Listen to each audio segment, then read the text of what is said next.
Hey, good morning, everybody. Good morning. Good morning.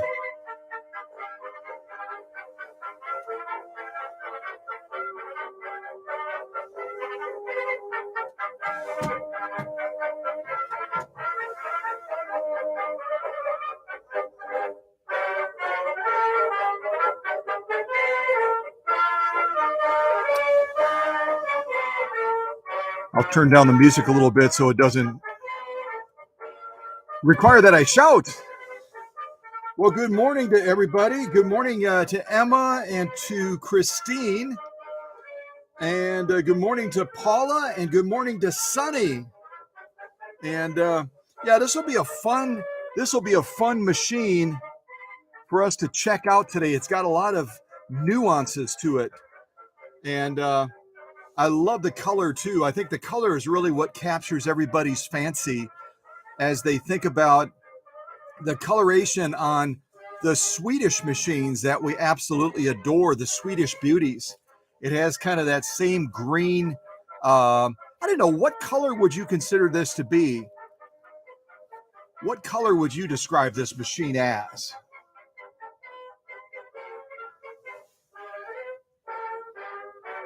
Oh, good morning to Aaron from Vermont. What a lovely place to live, isn't it?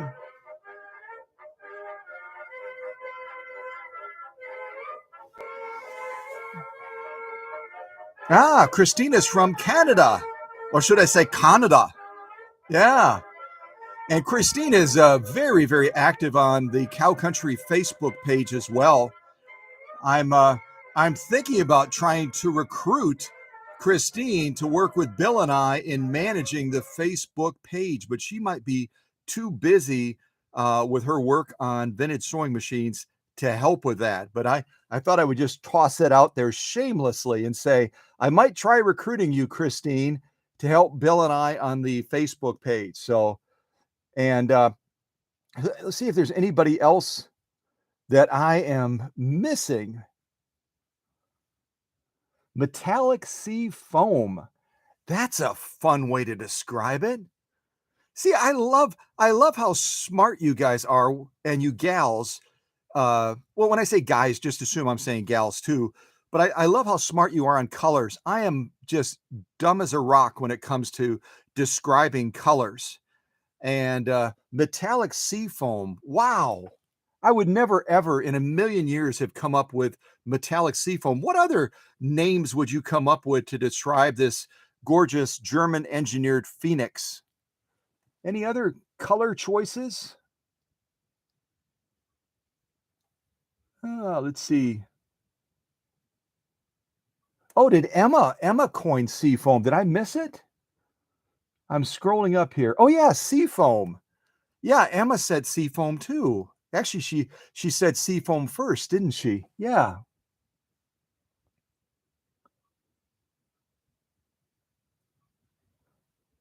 My metallic sage green. Oh, I like that too. Metallic sage green. That's a cool way to describe it, isn't it? Well, whatever color choice you would have to describe this machine, it is really a treasure, and I believe it's the first time, and we can have some fact checkers verify this, but I think it's the first time I presented a Phoenix on this channel, and it belongs to Joan Anderson. And if you follow me on Facebook as well, you know that Joan Anderson bought this machine brand new. She bought it brand new in 1957. And as I shared in 1957, any of you that follow things on Facebook, she spent about $500 on this machine. It includes a lovely case. It's got the coolest extension bed that you'll probably ever see. I'm going to actually set this up eventually. I don't have it set up for sewing right now because I wanted to demonstrate part of that for you. I wanted to demonstrate it so that you can see the unique setup of this machine as far as how you have to thread it, and then also setting it up for sewing with this not very often seen anymore, this long beak shuttle system that it uses in lieu of a more traditional German bobbin like you might find in a FOF machine similar to this. So the long beak shuttle also requires a little bit of special setup. As I was doing my preparation for this live stream, I found that a lot of people struggle with threading this particular long beak shuttle design. Does anyone remember? And I know Emma and I think Emma and I talked about this, so she's going to have a little bit of a leg up. But do you remember the last time I presented a machine to you that used a long beak shuttle in lieu of a traditional bobbin similar to this? This again is the long beak shuttle. This is a standard bobbin type case that you would find in most FOF machines. Does anyone remember the machine that I presented the last time that had a shuttle system similar to this?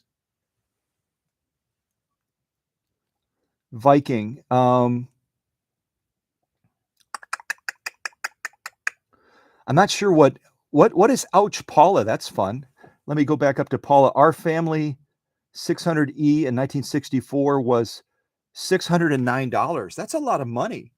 That's a lot of money, $609 back in 1964. And I have a confession to all of you. The 1964 stands out for me because that's the year I was born. So I was just a little blip. I don't even know what things cost. My parents took care of all that. But if no one remembers the last time we had a machine that had a similar shuttle system to this, it was actually going all the way back to that Czech machine that I ended up shipping out to a wonderful lady out on the East Coast, and her husband was a retired naval captain, and I ended up preparing that machine. I'd have to go back and actually look to tell you what model that was. I deal with so many machines, I kind of lose track a little bit, to be honest with you. But at any rate, let's take a deeper look at this machine so that we can actually begin to use it and put it to use. And I can tell you that the owner, Joan Anderson, really wanted to be in the live stream today, but she was tied up with some medical appointments. So she's not going to be here with us, unfortunately. Okay, so looking at this machine, kind of look at the lay of the land, and then we'll actually set her up to sew. So as we're looking at the lay of the land over here, you can see that they have a real cool badge mark on the front of the pillar here.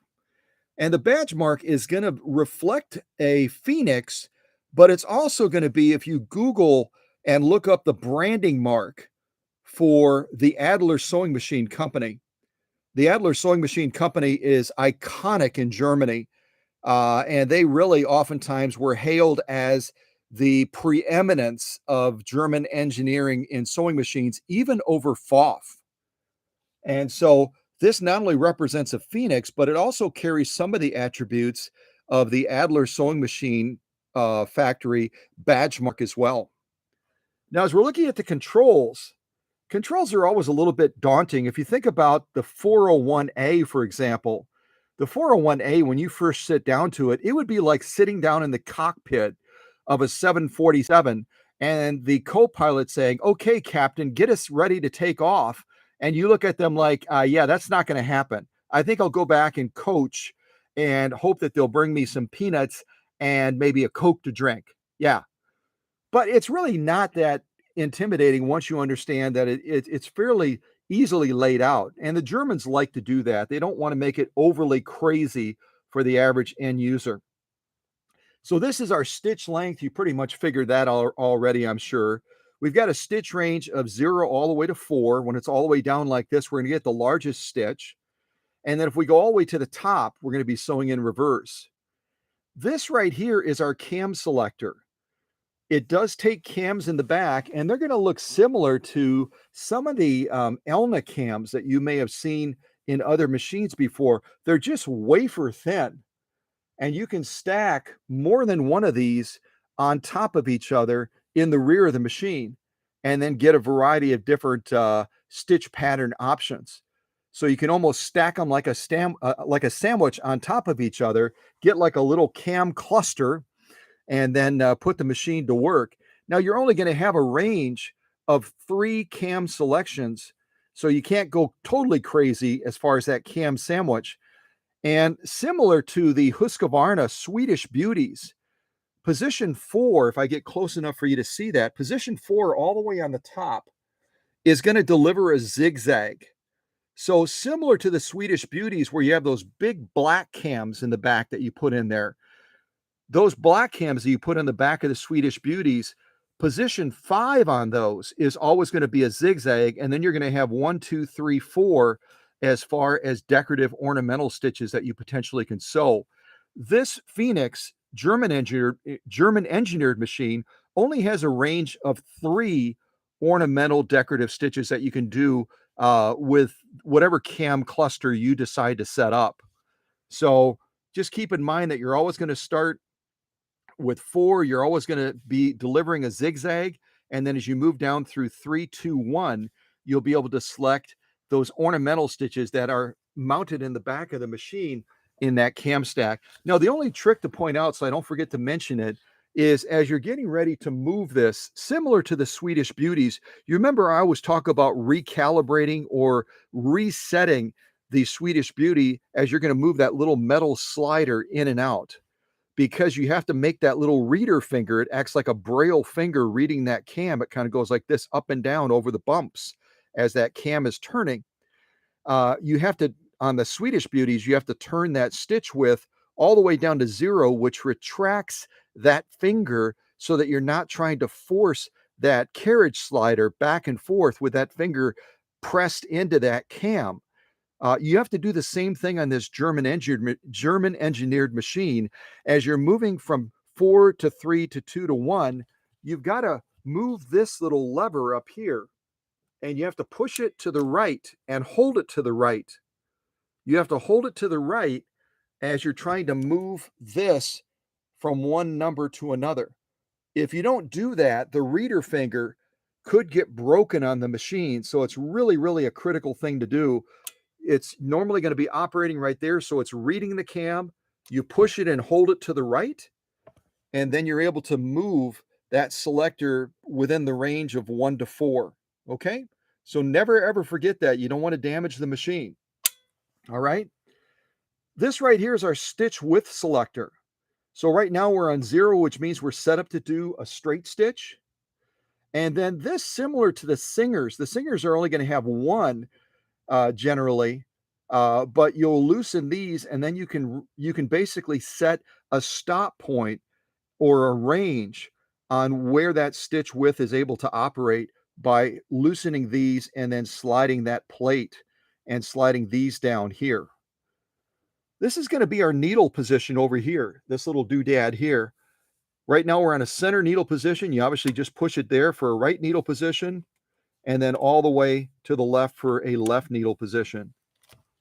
Upper tension, easy enough. To turn our light on, we go over here to the faceplate. And unfortunately, I told Joan this takes a screw-in style 5/8 light that goes into this this cavity right here. A little bit hard to get to. You almost have to kind of take this off. And right inside of there, there's a little bolt that will allow you to take this entire faceplate. You basically loosen the bolt in there, and then you can slide this up and take it off to more easily access that light if you have to change it out. But you just flip this up, and then that light comes on straight away.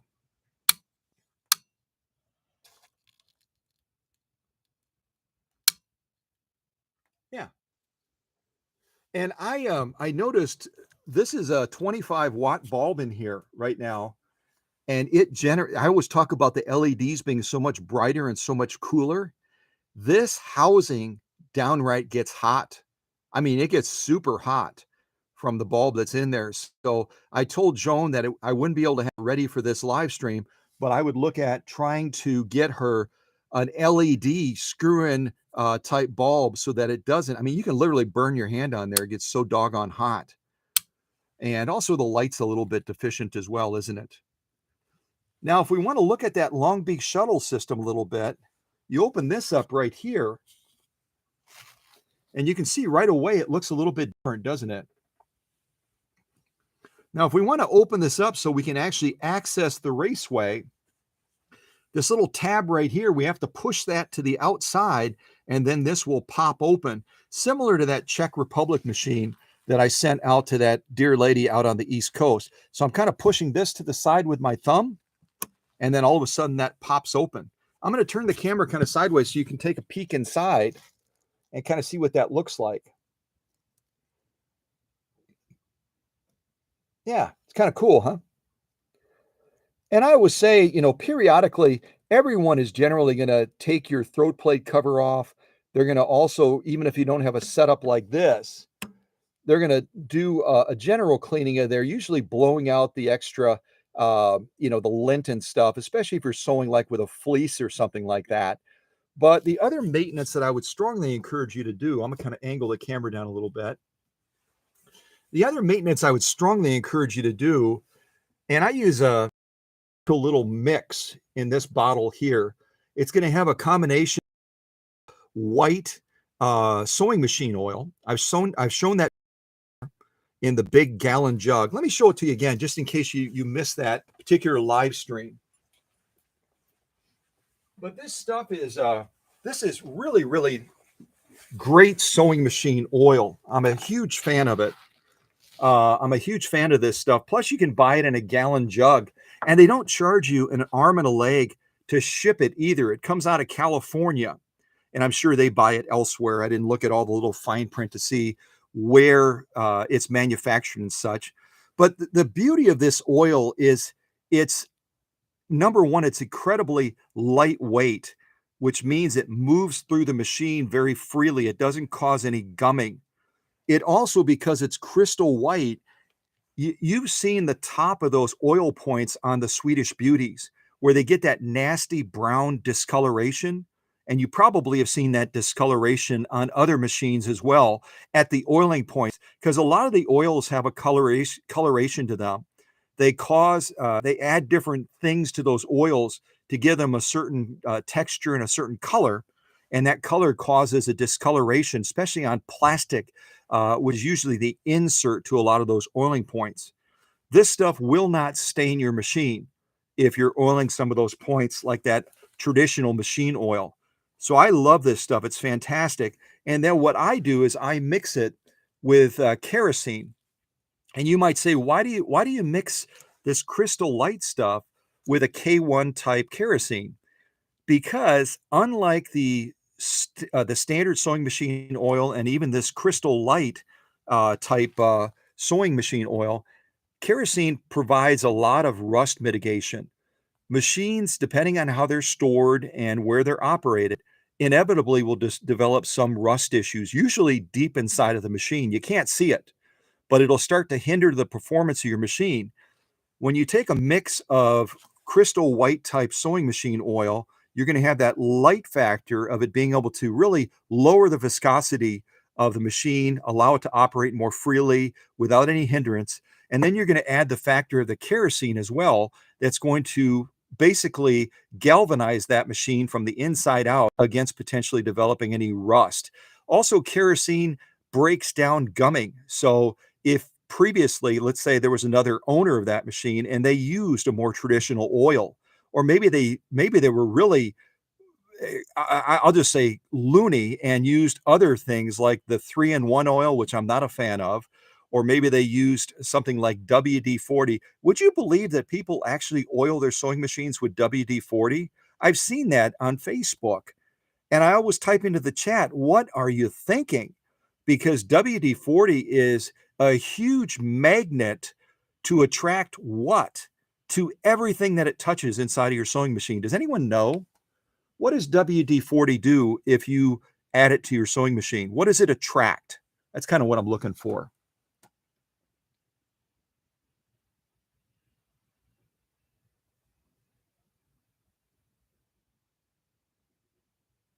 Yeah, yeah, Christine from Canada is spot on. It's a magnet for dirt. It's a magnet. It's horrible stuff. And I've even talked to some friends. There's a fellow down in Georgia that he's not knowledgeable about vintage sewing machines, and he's actually tried to nudge me towards accepting machines for him. I'll basically do the work, and then I'll ship it back to him, and then he'll bill his customer, so that I've done the work, but he'll get a little bit of a profit out of it as well. And I just say to him, you talked about using WD-40 on some of the newer machines as well. What are you thinking? And he's starting to step away from that now, but he was also using the 3-in-1 as well, which is equally horrible stuff. So the kerosene is as Emma, I think it said, it's a wonderful cleaner as well.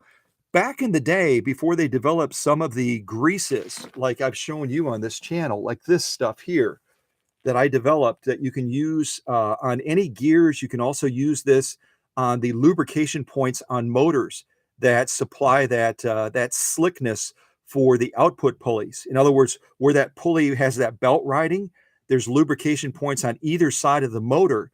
And if you use a little bit of this, it lowers that friction and that drag on that motor dramatically. The motor runs a lot cooler, and it also just gives you a lot more power. So this is the ideal thing. But back in the day, before they developed some of these type greases for the motors, a lot of technicians, a lot of engineers would use almost 100% K1 kerosene. That's real low in sulfur as well, so it's not going to leave any deposits behind. They used a K1 style kerosene to lubricate the motors too, because the flash point, if you look at even something like this grease that I developed, the flash point on this grease is lower than kerosene. You can almost put a flame to kerosene and you can't make it catch on fire. And that's why back in the day, they used almost 100% K1 style kerosene to lubricate the motors. They would, on those same little ports on either end, they would drop in, periodically about 6 hours of sewing, they would drop 2 to 3 drops of kerosene, K1 style kerosene. Paula and I talked about this recently offline, and she can share in the chat a little bit about how many different types of kerosene are there in a general sense. There's two different there's two different thoughts of camp on that, but K1 style kerosene is what you'll want to use, and you can buy it, in camping sections in stores or a lot of other places as well. So, at any rate, I'm blah blah blahing about that too much. We got to move forward a little bit. Okay. So, what I was beginning to say before I got all passionate about being a hater of WT-40, at least as far as sewing machines, is the regular maintenance that you should be doing on your machines.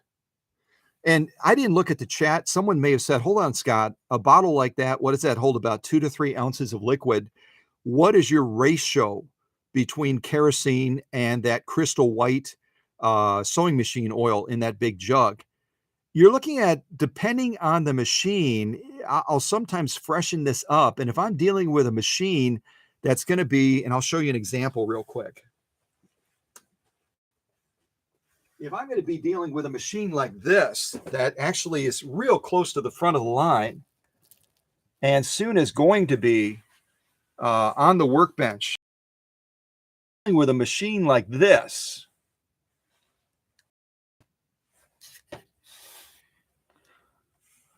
that has a lot of obvious rust issues already. You can even see the slide plates here for the vibrating shuttle. These are almost irreparably damaged, but I'm going to see if I can restore them.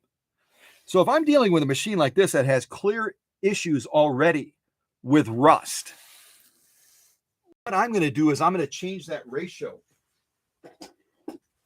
And whereas normally, if I'm working with a standard sewing machine, kind of like Joan's here, this Phoenix, when working with a standard machine, I'm going to be going about 60-40. 60% is going to be sewing machine crystal white oil, and the 40% is going to be kerosene.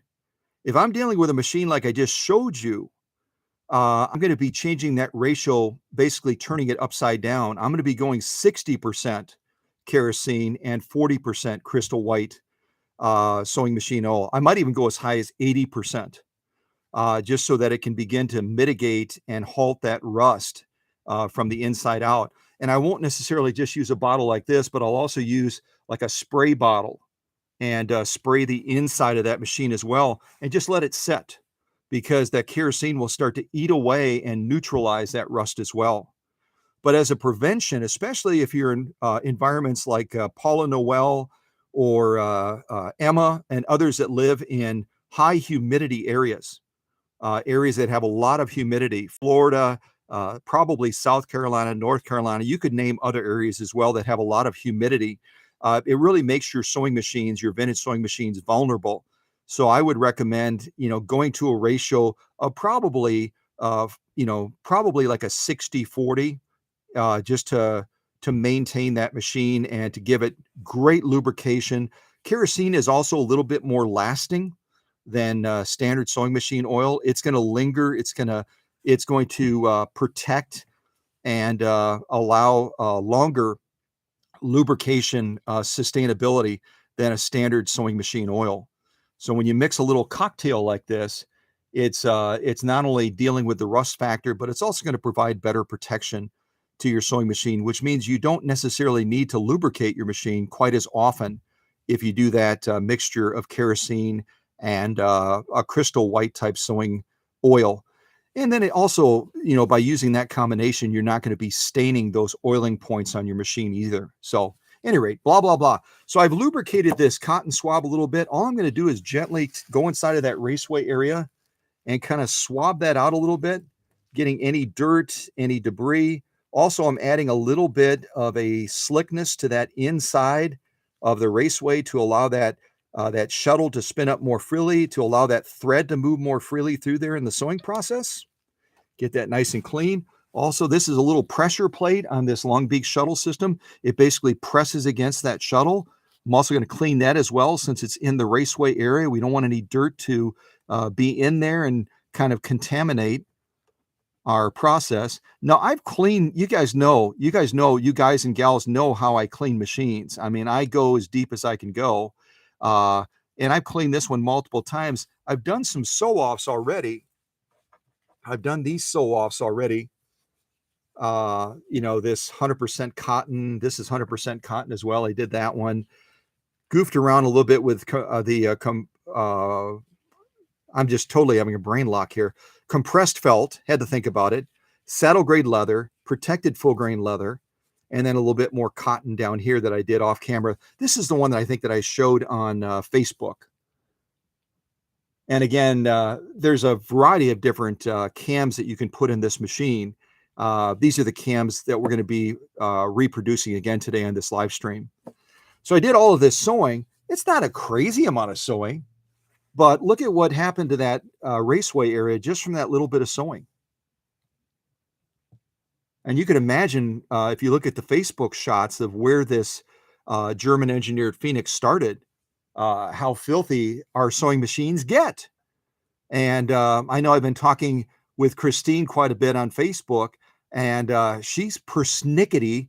I know Paula is persnickety, Emma is persnickety, Sunny is persnickety. We have a lot of persnickety people that love vintage sewing machines. And when we go after dirt in our machines, it's with a vengeance.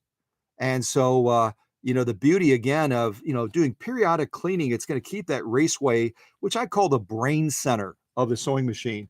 It's going to keep that brain center nice and clean and allow that stitch process to occur.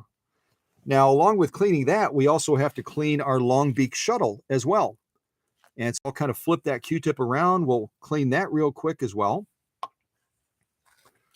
Kind of just swab the inside of there. And you don't just swab the inside where that bobbin is going to be seated. You also swab this area right here that the bobbin will be spinning on. And then the inside of here where it's going to be going on the shaft as well. So I always slide it through and kind of come all the way through there, get that nice and clean, get that nice and lubricated so that that's able to basically spin in there very freely.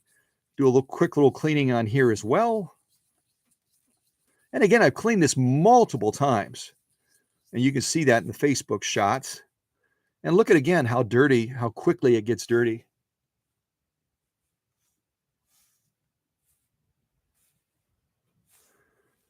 And that little bit of maintenance will go a long way when it comes to the stitch quality and the performance of your machine. Now, the next thing I'm going to show you is how we have to thread this long beak shuttle. It's a little bit, can be a little bit tricky for folks. Oh, let me touch on one other thing real quick. There may be those that watch this later that say, okay, what kind of bobbin does this Phoenix automatic take? Well, the beauty of this German engineered Phoenix, again, this one was born in 1957. Let me change the angle again in case you're joining the live stream a little bit late. So this German engineered Phoenix that was born in 1957 is going to use the identical bobbin that you use in the majority of the FOF machines. In other words, this is a FOF bobbin right here. Let me see if I can get the specific dimensions of it. So the way I usually measure bobbins to see if they're suitable for a machine is I'll measure the height first of all, like this, and you're looking at 21 millimeters. And then I'm going to measure the girth of it, the width, from here to here. And you can see we're right around 9 millimeters. Hopefully you can see that in the shot. 9 millimeters from the girth standpoint, the width. And then the only other factor that you might want to consider, because it won't necessarily impact being able to operate the bobbin in the bobbin case. In other words, you'll be able to fit this bobbin in there quite nicely. Again, this bobbin is designed for a FOF machine. This will work in a 332, a 130, a 290, pretty much any FOF that you can name that's vintage. This is the type of bobbin that German machine will use. The only other thing you have to consider is the center hole, because the center hole, these will vary in size. And if it's a little bit too big, you're going to be hard pressed to get it to mount securely to wind a bobbin on here. It's going to be loosey-goosey. And you may have seen in my Facebook shots, there is some adjustment you can do on a machine like this. If you look right there, you can see that it's got a little spline, a little split in the middle right there. It's got a little split. Let me come back a little bit, see if the camera will focus on that. There it is. See that little split right there? You got to be real careful because it's not the strongest gauge metal on this bobbin winder. But if you take a screwdriver, kind of like you saw me doing the Facebook shots, and you take like a leather mallet and you just very gently tap a screwdriver between where that little split is right there, you can widen this just ever so slightly so that if your bobbin is loose on here, it'll fit snug again. You can certainly do that with other machines that have that little split where you would mount the bobbin to it for bobbin winding as well. But be real careful. If you hit it too hard, you can actually crack one of these sides off, and then you're going to be in a world of hurt. But this is designed where you can expand it slightly so that you're able to take a loose bobbin and make it fit on there very snugly so you can wind it properly. Okay.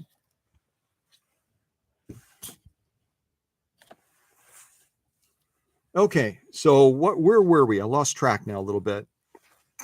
Oh yeah, we were talking about the bobbin sizes. So I've already measured the FOF bobbin Again, 21 by approximately 9. Now we're going to measure the bobbin that actually is designed specifically for the Phoenix. That also happens to be 21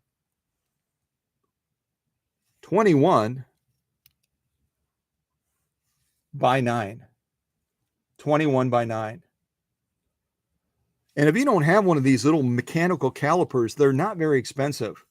And it's a wonderful way to, if you get a new machine and there are bobbins with it. You saw that recent live stream I did where the customer with that, and I'm looking at their other workbench because I've got so many machines in my head. You can see on that other workbench that FOF 1222 that we just live streamed. And that came to the workshop with the wrong, bobbin. It came to the workshop with the wrong bobbin. So never assume when you get a sewing machine, even if you buy it new, they can sometimes goof up. So never assume when you get a sewing machine that the bobbins that are coming with it are going to be the correct ones. This is a great way to verify the size of that bobbin, and the fact that if you get a used vintage sewing machine and you have a variety of bobbins in a box, you can see that they're all going to be the same, because sometimes at a glance they look exactly the same, but they're going to be different. So we know that for this machine, at least, we can use a standard FOF bobbin in it, and it's going to work very nicely. Now, what about threading this long beak shuttle?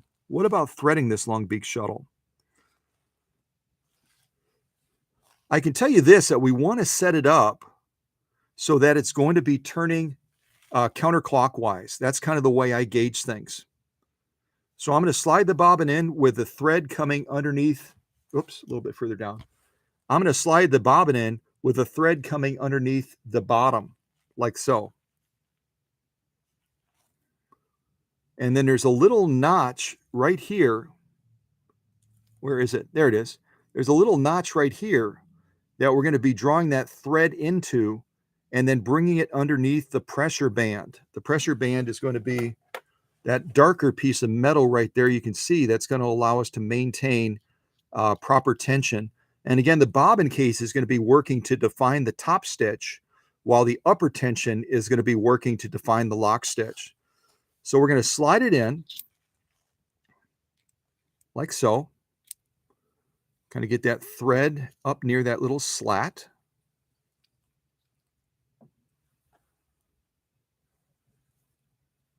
Oh, I went past it. Got all excited.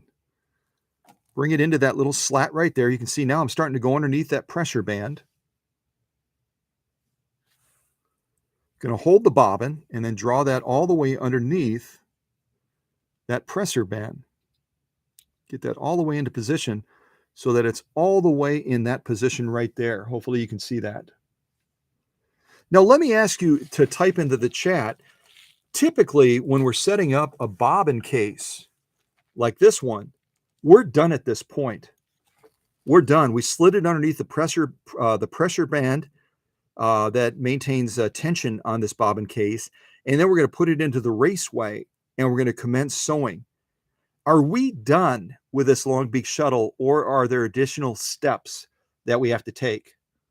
Go ahead and type it into the chat if you would, whether you think we're done or whether there are additional steps that we have to take. I'm going to set these down just for a moment.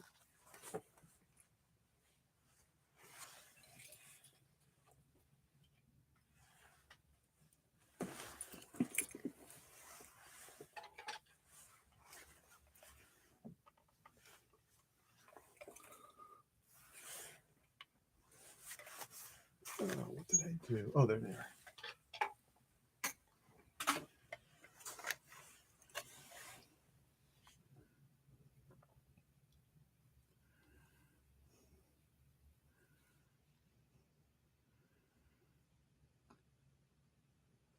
Nobody's jumping in on this. What do you guys think? Are we done? Are we done setting up our long beak shuttle for sewing?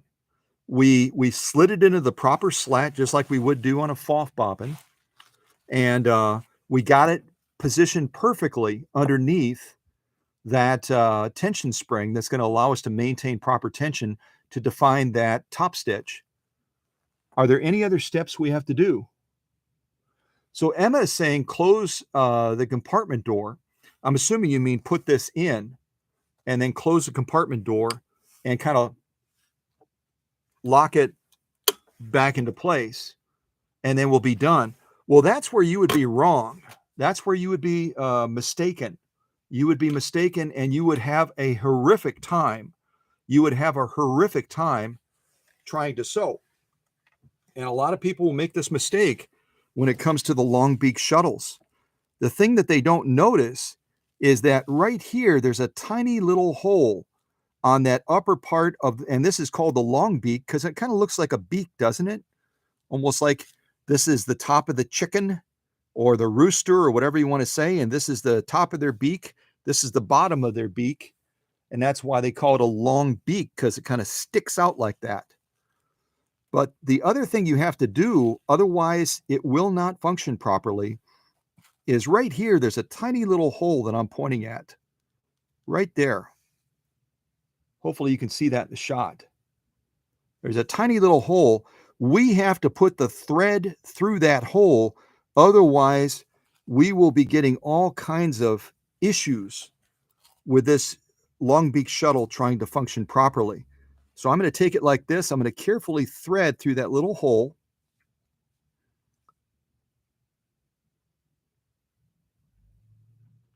There she goes. See her starting to go through that little hole?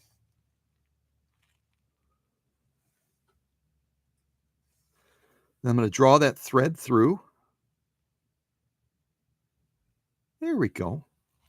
There we go. Kind of pull that thread a little bit more. Make sure that it's turning counterclockwise, and it is.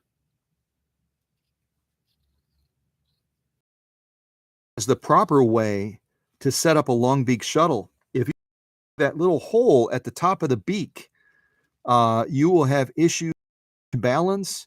You'll have skip stitches. You'll have a nightmare on your hands. How do I know? Many years ago, when I was very, very brand new to especially this type of shuttle system, I didn't realize the little hole right there. And I threaded it up without going through that hole, and I could not figure out for a while why I was battling stitch balance. No matter what I did as far as adjusting either the shuttle or adjusting the upper tension, why I was skipping stitches, because I verified the timing was spot on. So just keep in mind that this is the right picture for setting up a long beak shuttle. And again, this is not the only machine that has this operating system. There are a number of machines that use the long beak shuttle, a number of them. So yeah. All right, so we got that set up correctly. Now we can take that step that Emma was suggesting, and we can angle our camera down a little bit. Now, the way you're going to put it in, you're going to kind of set it in like this, kind of just seat it down in there. Make sure that that thread is going to be able to get pulled. Get it into there. And then we're going to close this door and kind of match it up with the raceway. Lock it in place. You see our little thread hanging out there. All right, now we're going to be able to thread the rest of the machine and move towards actually setting this up to sew.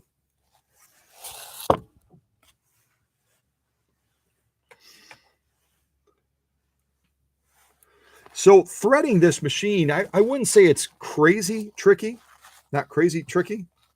Isn't that weird again, just how dirty and how quickly a machine gets dirty? Yeah. Ugh, I hate dirt. Yuck. Okay. So coming off the top, and I'll tell you a little bit about the setup that we have today. Coming off the top, I have some good old-fashioned dual duty XP all-purpose thread. This is not the Cadillac of threads, but it's a good solid generalist type thread that Joan Fabrics offers. And this again is the one that typically on the weekend they'll offer that if you buy 3 of these, and they're about $2.50, $3 a piece. If you buy 3 of these, they give you 2 for free. So you can walk out of the store with 5 spools of thread, and this one has about 250 250 yards. You can walk into the store with 5 of these and only spend probably about $8 or $9. I think that's about where it is. And they probably have additional coupons that I don't know about. But it's a wonderful general purpose type thread. Okay, now we're going to come over to our first threading point. So we're coming off the top. And these, by the way, are oiling points up here. I'll just kind of point at them. Oil, oil, oil. We got additional oiling points here. Oil, oil. Oil here as well for the main shaft coming off of the balance wheel. Also oiling for your bobbin winder as well. And this is true of pretty much every sewing machine that there is. If you didn't know that your bobbin winding assembly also has an oiling point, you'll want to check your sewing machines because it really can create a huge amount of drag if you don't keep that lubricated properly. Okay, so our first oiling point, or oiling, excuse me, I'm stuck on oil now. Our first threading point is going to be this thread guide right here. And I've talked about these types of thread guides before. They're very popular on the German machines, where they'll give you, instead of just one little hole to go through, they'll give you multiple ones. And what this does again is it kind of presets the upper tension. It creates a little bit more drag as you're going through these different holes, and it puts a little bit less of a load on your upper tension unit. Let me adjust that a little bit.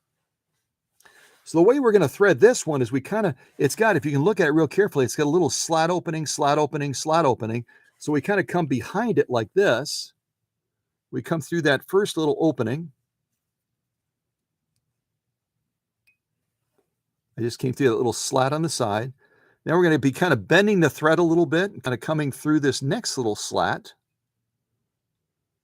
I almost came through it. I was really close. Nimble fingers I do not have, apparently. There we go. Finally got it. So we kind of come behind, we come through there, we come through this middle one now.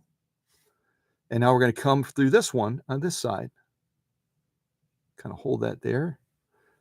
And that's the proper way to thread that upper tension here, to kind of preset our upper tension and give a little bit more drag so our upper tension doesn't have to work quite as hard. Then we're going to come through here through our discs. And if you looked at the Facebook shots, you saw that I tore this all the way down, and boy, was she ever filthy. So I kind of came through these discs here on this side. I'm going to draw it up. Then I'm going to come around this. Some people call it a check spring. I call it a take-up spring. Because what this take-up spring does, basically, this take-up spring, as the sewing process is occurring, it's going up and down like this, right? And what it's doing is it's helping to basically pull that thread taut as that needle is passing through the bottom of the material and sweeping back up. It's pulling that thread taut so that you've got a beautiful lock stitch. That's really what this is doing. If you ever look at it and get distracted like me and you're watching it go up and down real fast as you're sewing, that's what it's doing, is it's pulling that thread up real quick like this to make that stitch, just as it should be. Okay. So now we come underneath this. Whoops, there goes my arm. Let me move this camera a little bit. Now we're going to come underneath this thread guide here, like so. Then we have to go through this thread guide right here next. And I always go the wrong way on these. Hopefully I'll do it right on camera. Kind of come around, come through. There we go. So now I'm threaded through there as well. Change our camera a little bit. Now we're going to be going through the take-up arm from right to left. Oops, my phone is going off. Someone's trying to get my attention.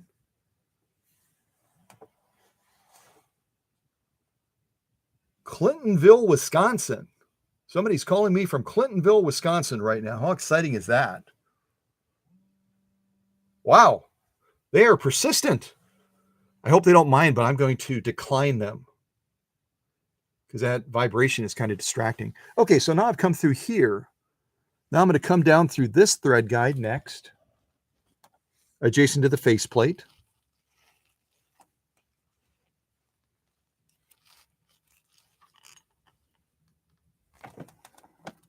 Looking on the angle there, making sure that I'm coming in the correct way. There we go.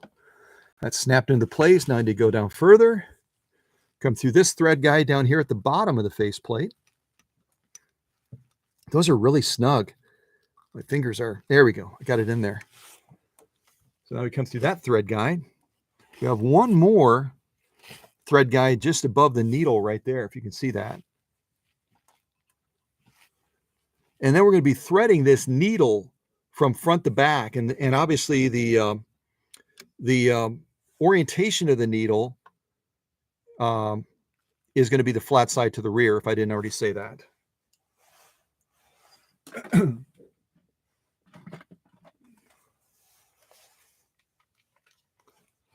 And the needle that I have in this machine today, I talked about in the live stream the last time and saying, you know, if I had that, I could improve the stitch quality quite a bit.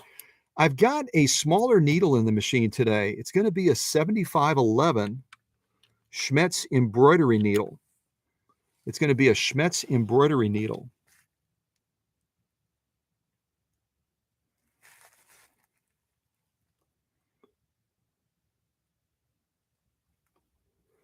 Did I get it? Oh, I almost got it. Maybe if I turn the light on, that'll help me, even though this light is not the greatest. Lighting is so important when it comes to sewing, isn't it? Whether it's trying to thread a needle when you're on camera or whatever it is, lighting is just so critical. That's why, you know, I might see if Joan wants me to pursue that, that LED bulb for her. So now I've drawn it. There's a little opening on this presser foot. I'm going to go ahead and draw that to the rear. And I think you saw it in the Facebook shots, but there is, there's a ton of needle strikes on this throat plate opening. I'm going to try to get close with the camera and show it to you.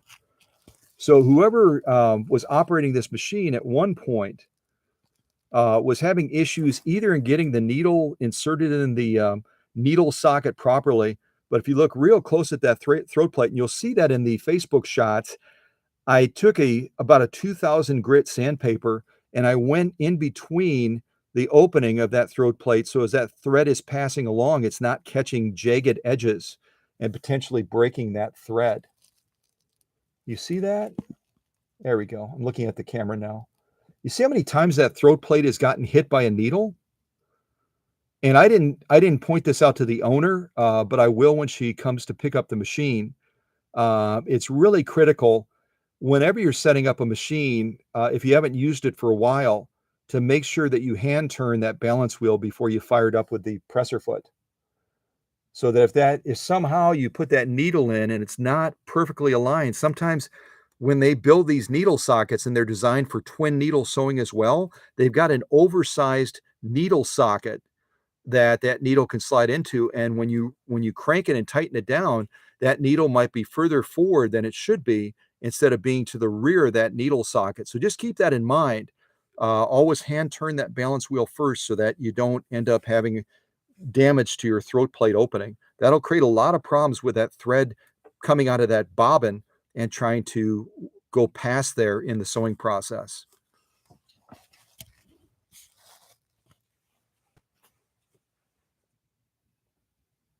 Okay, I think the camera's trying to focus now. Shut that light off again. So now what we're going to do is we're going to do what we always do. We're going to draw that thread up. I'm going to move the camera over a little bit so I can reach around the camera, hold onto that thread, rotate our balance wheel towards us, and then we're going to try to draw that thread up out of that bobbin case area. And it pulled up so nicely, didn't it? Sometimes you'll really get an issue with that thread coming up, and that just came up beautifully. Beautiful. And part of that is the cleaning that we did. The cleaning that we did to make sure that that raceway and everything else is just lickety-split clean. It's going to give us a huge advantage, isn't it? Yeah.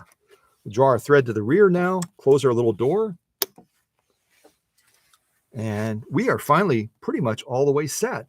So I've shown you, I think it's helpful. I hope it's helpful. I've shown you how to set up the long beak shuttle down here, kind of explain that setup, how it differs from a traditional FOF bobbin case that you might be familiar with. We've talked about the cam structure. We've gone over the lay of the land as far as the machine. And now we've actually threaded the machine, and we pulled we did all that fun stuff. Look at that. That's kind of cool. Now, the only other thing is, before we actually commence sewing this, I want to turn this machine around and show you the back of it, because there's a special little darning function on this machine. From my research online, a lot of people don't know about this or don't understand how it works. So I'm going to unplug all my stuff, and I'm going to turn the machine around and actually show you the back real quick. Oh, real quick thing. Those of you that follow me on Facebook have an unfair advantage. You have an unfair advantage. The scales are not balanced. You have an unfair advantage because you already know that I talked about this machine. When you look at it, I mean, it is muscular, isn't it? It just looks like I can sew patio blocks. I can do anything. It's like a Superman machine. Plus, it's a cool color too. But do any of you remember from my Facebook post, how heavy is this machine? What's the approximate weight of this German engineered Phoenix automatic? What's the overall weight of this German engineered Phoenix automatic? Which, by the way, if you didn't notice, the model is right on the inside of the pillar, right there. The model is 283-4. Or F, I'm sorry. I was looking at it on the screen of the laptop. It looks almost like a 4. It's model 283F. And there was a model that preceded this one. It's a 282F. And they're going to be slightly different in how they work. But what do you guys think? What does this weigh? Like around 50 pounds? I mean, it's German engineering, right? It's German engineering.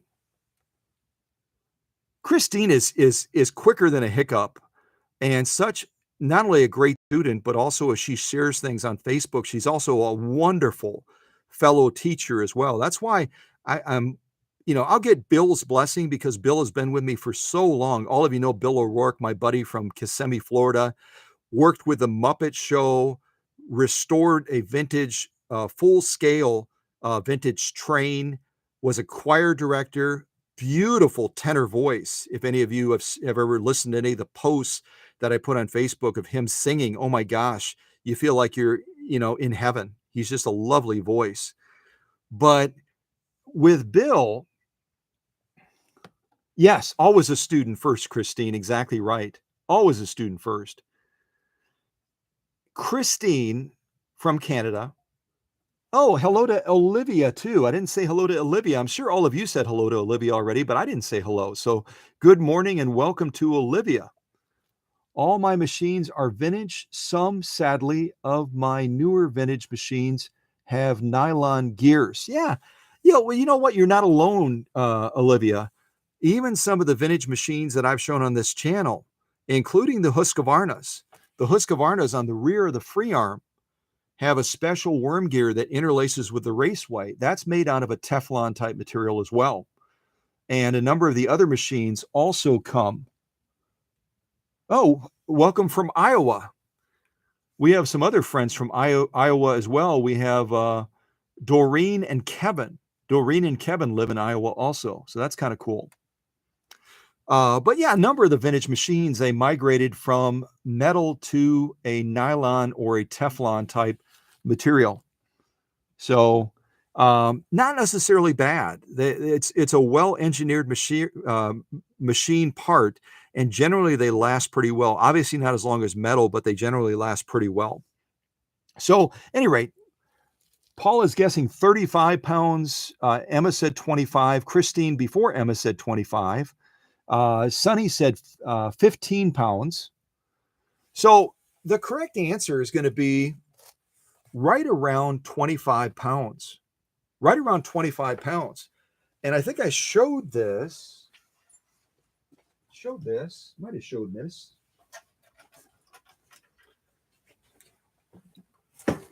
This is my little scale that keeps me on track with not eating too much. Whoops.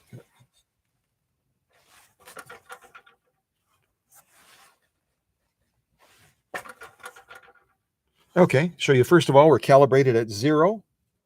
on the scale. Hopefully you can see that.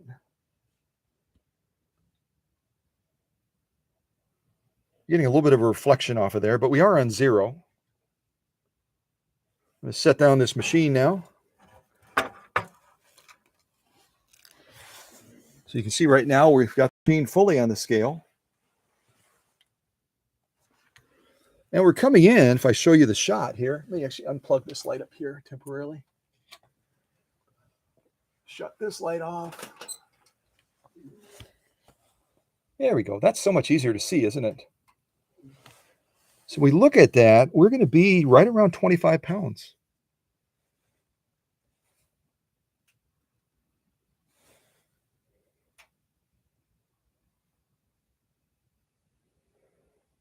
I think it's actually maybe about almost 26, isn't it?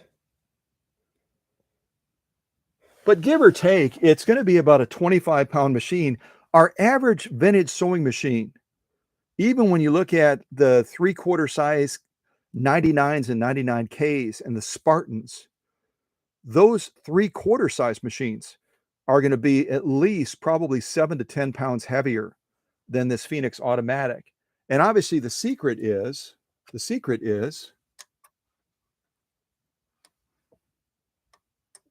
they're made out of aluminum. Now you have certain metal parts like here, our needle position, and our plate right here that allows us to maintain stitch width. And I think also this stitch cover is going to be metal as well. Whoops, I'm dropping things. Our faceplate over here is going to be metal. I can't quite get it because of the height factor. That's going to be metal. So there's going to be standard metal on the machine, certainly forged metal going through the machine as well. But the core body composition is going to be aluminum. So that's our advantage. And I always say, if back in the day when they made this in 1957, instead of making it with aluminum, if they had made it with magnesium, if they had made this machine with magnesium, it would have been about 33% lighter than aluminum. If you didn't know that, they did make a number of machines out of magnesium back in the day, but it was a lot more expensive to use that material. But it is lighter than aluminum.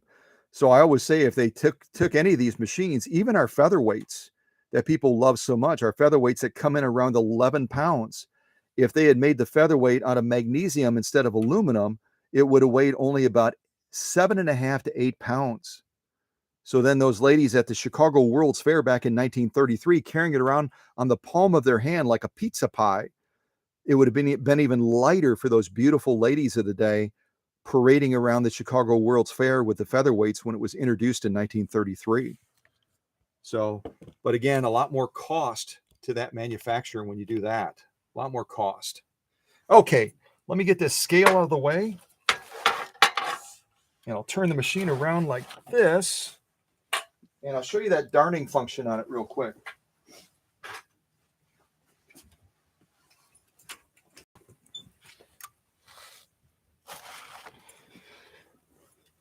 So we're kind of looking at the back of the machine now, right?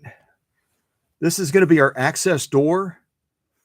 And that's the only thing I would be critical of in the design of this machine is because of the way this kind of overlaps around the cam stack opening.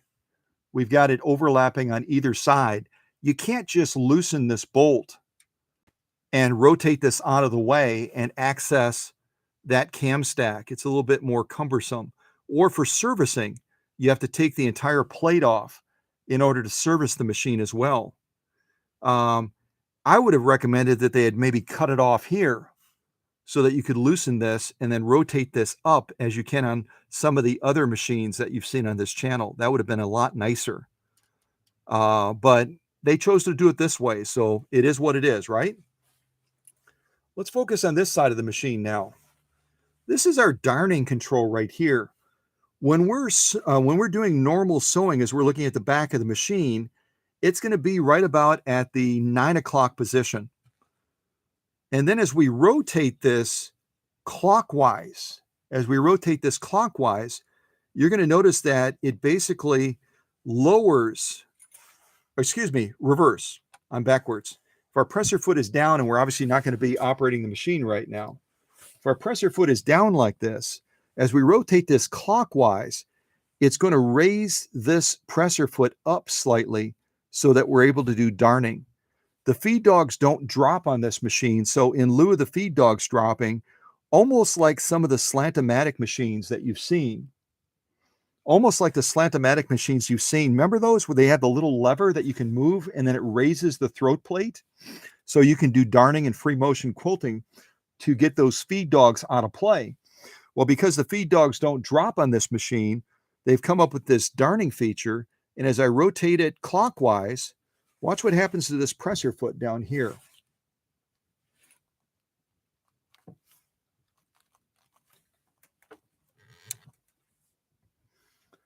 So I've rotated it from the 9 o'clock position to the 3 o'clock position, and all of a sudden this comes up about 2 millimeters, 2 to 3 millimeters.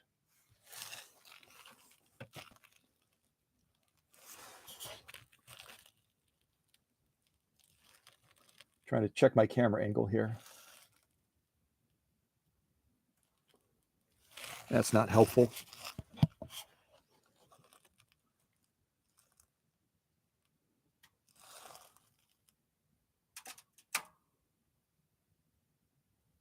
Hopefully you can see that. The camera's trying to focus beyond at the wall right now, but you can see how it raised up. And then as I move it from the 3 o'clock position back to the 9 o'clock position, watch that presser foot go down.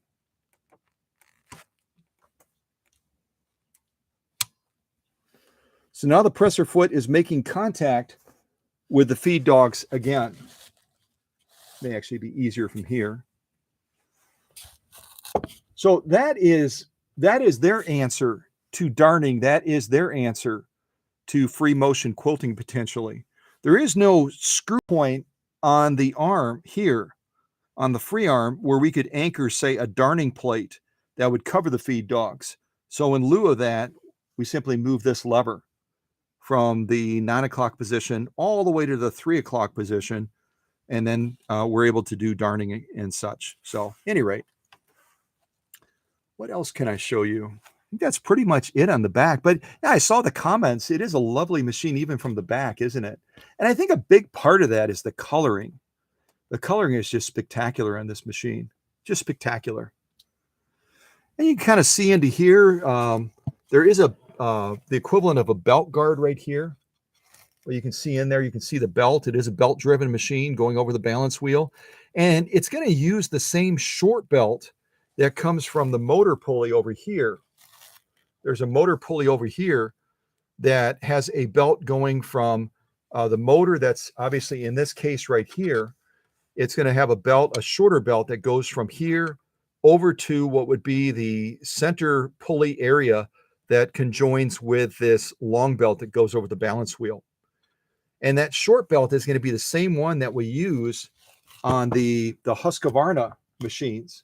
Similar to, let me see if I can show you one. Similar to,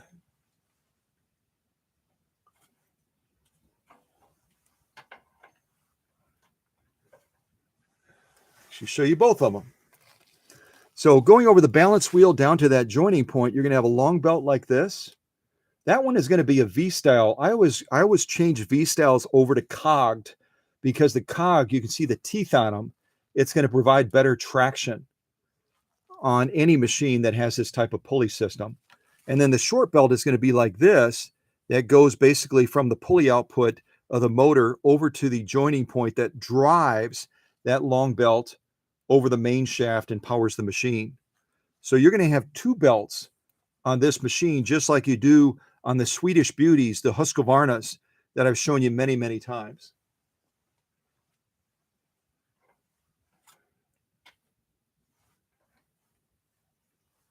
Hopefully I hang it back up correctly so it doesn't fall on my head. All right, let me plug that light back in. There we go. So that's the lay of the land. I hope I didn't bore anybody too much. Understanding the machine as a sewist, you know, it's kind of like being a car owner. As a car owner, hopefully, you have some baseline understanding of maintaining your vehicle. We invest a lot of money in our cars. We invest a lot of money in our vintage sewing machines. Again, this machine. Hey, can one of you moderators, our sex find so and so has posted a girly link again up above there. It's just below Paula's statement of Olivia. Yes, the machine looks like Art Deco, Miami in the 50s. You'll see one of the moderators, if you could go after the sex find biz person and delete and throw them into a timeout as well. They popped up at one of the recent live streams as well, and they're very persistent about trying to propagate their junk, aren't they? They're very persistent about propagating their junk. So, and I love the fact that all of the moderators right now on this channel that are present are all ladies, because I think that the porn stuff, the sex stuff, and all of that, not to get too preachy here with all of you, but the porn and the sex stuff is incredibly demeaning to women. It's incredibly demeaning to women.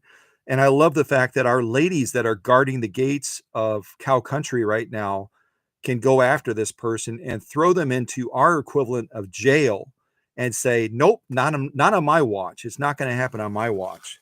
So keep an eye open for this person, would you, ladies? And feel free to throw the book at them. Feel free to throw the book at them. All right, let's move this back.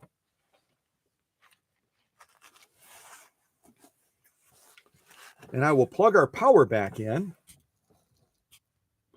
And this face cover, if you look at it right there in the shot, that face cover is going to be characteristic of some of the Japanese clone machines as well. So you can see where they're swapping designs and they're looking at the designs of other machines and they're sharing attributes, and they'll just make a subtle change. They'll make a subtle change to it so they're not in some sort of a patent infringement. And they'll come up with features like this where they kind of mimic the design qualities of some of the other machines. Yeah. All right. So let me plug us in and get this puppy going here. Thank you for your attention, and thank you for your patience as we went through all of those steps and covered all those territories. Now, one other thing I have to do right now, I'm going to have to back the camera up a little bit.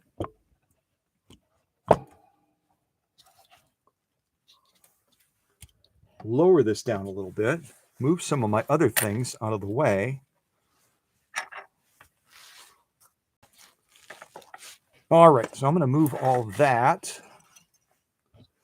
Now, the other really super cool thing about this Model 283F, this Phoenix, is the extension bed. We all can look at a Swedish Beauty and go, oh my goodness, that is such a gorgeous extension bed on the Swedish Beauty. All of you have said that. And even the extension beds on the FOFs, they're just like, wow, what a workspace. Wait until you see the workspace for this machine. And this came standard. This came standard with this machine when Joan purchased this machine in 1957. I'm going to back up the camera even a little bit more. This is a super cool extension bed, and it's made out of wood too. It's kind of a laminate wood, and it's got this little flip up right here for support. Nice little rubber feet so that it has adequate traction. But talk about classy. Talk about classy. The metal extension beds are super awesome. But I just thought when I saw this for the first time, I thought, this is sexy. This is sexy. Not that junk that knucklehead is trying to put up in our live chat. That's vulgar and disgusting in my estimation. This is sexy. Yeah, so if that person is watching right now that's putting up that girly stuff, this is sexy, not the stuff that you're trying to push. And what you do then is you kind of come at the machine as I assault the camera. You come at the machine like this. Oh, that's a fun shot. Look at that. You come at the machine like this and you slide it. Make sure I'm not catching the camera cord. Slide it into position just like that. Draw your thread back. And that now is a workspace. That gives you some room to kind of stretch your arms out a little bit, doesn't it? So yeah, if you have a chance, let me get back even further with the camera here. If you have a chance to find one of these Phoenixes, make sure it has this original extension bed. Look at how wide that is. Let me give you some measurements.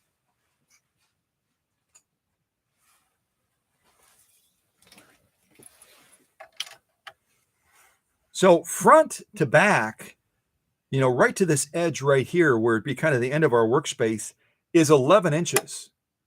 11 inches from the front to the back. The length of it, and I always go from the end to the inside of the pillar right here, is 17.5 inches. And then I'll give you the harp space as well, just so you know what the harp space is for this machine. The harp space from the end of the free arm to the inside of the pillar is about 9.5 inches. From the center of the needle to the pillar is 7.5 inches.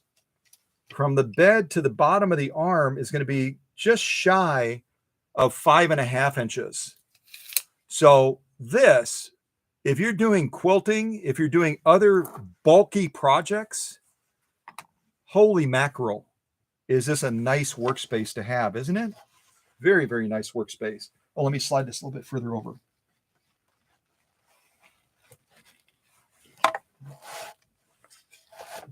There we go. And if you look at it from the front, it kind of blows your mind a little bit.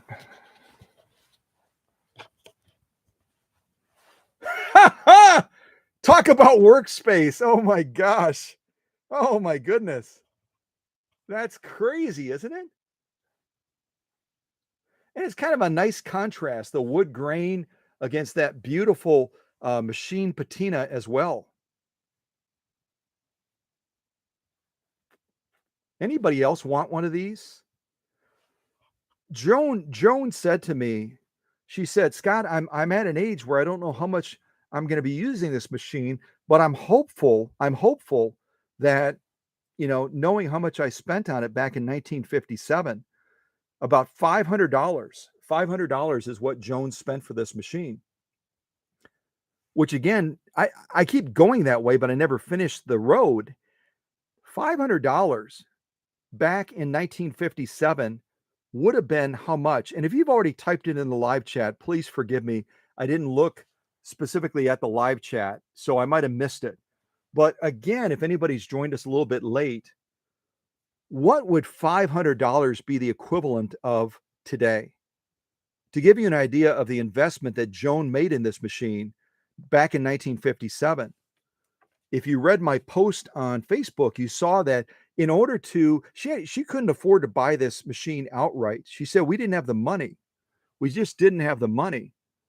So the sewing center that sold her this machine would give the ladies a pattern to make aprons.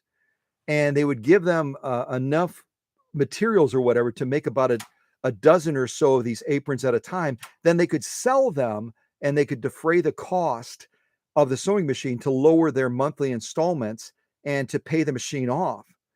She said it didn't quite work out the way that they described it. So she ended up taking an office job to try to pay this machine off more quickly and get it done with. But what is $500 in today's money, from 1957 to now? I think hopefully I didn't confuse you by the way I just said that. But what are we talking about? How much money are we looking at? Yeah, absolutely. Thanks. Oh, you're welcome, Mickey. Mickey Potts. Isn't that a fun name? I love that name. Olivia, bang on. Yeah, Emma was real. Emma was like nearly spot on, 5,000. Yeah, can you imagine back in 1957, buying this machine would have been the equivalent of spending in today's money $5,281. $5,281. That was a major, major, major investment for Joan. But she said, I knew it would last. I knew it would be quality. And it's just a spectacular, spectacular setup, isn't it? Favored One. That's a fun name too, isn't it? Hello to Favored One. Hello to Mickey Potts. And if I missed anyone else, please forgive me. Please forgive me. So this is what we're going to be working with today. Let's put this machine to work and actually do some sewing on this machine so you can watch it do its dance. Yeah, what a beautiful machine, huh? And we're going to cheat and kind of set up on top of, if this will work, I think it'll kind of work, maybe from the back.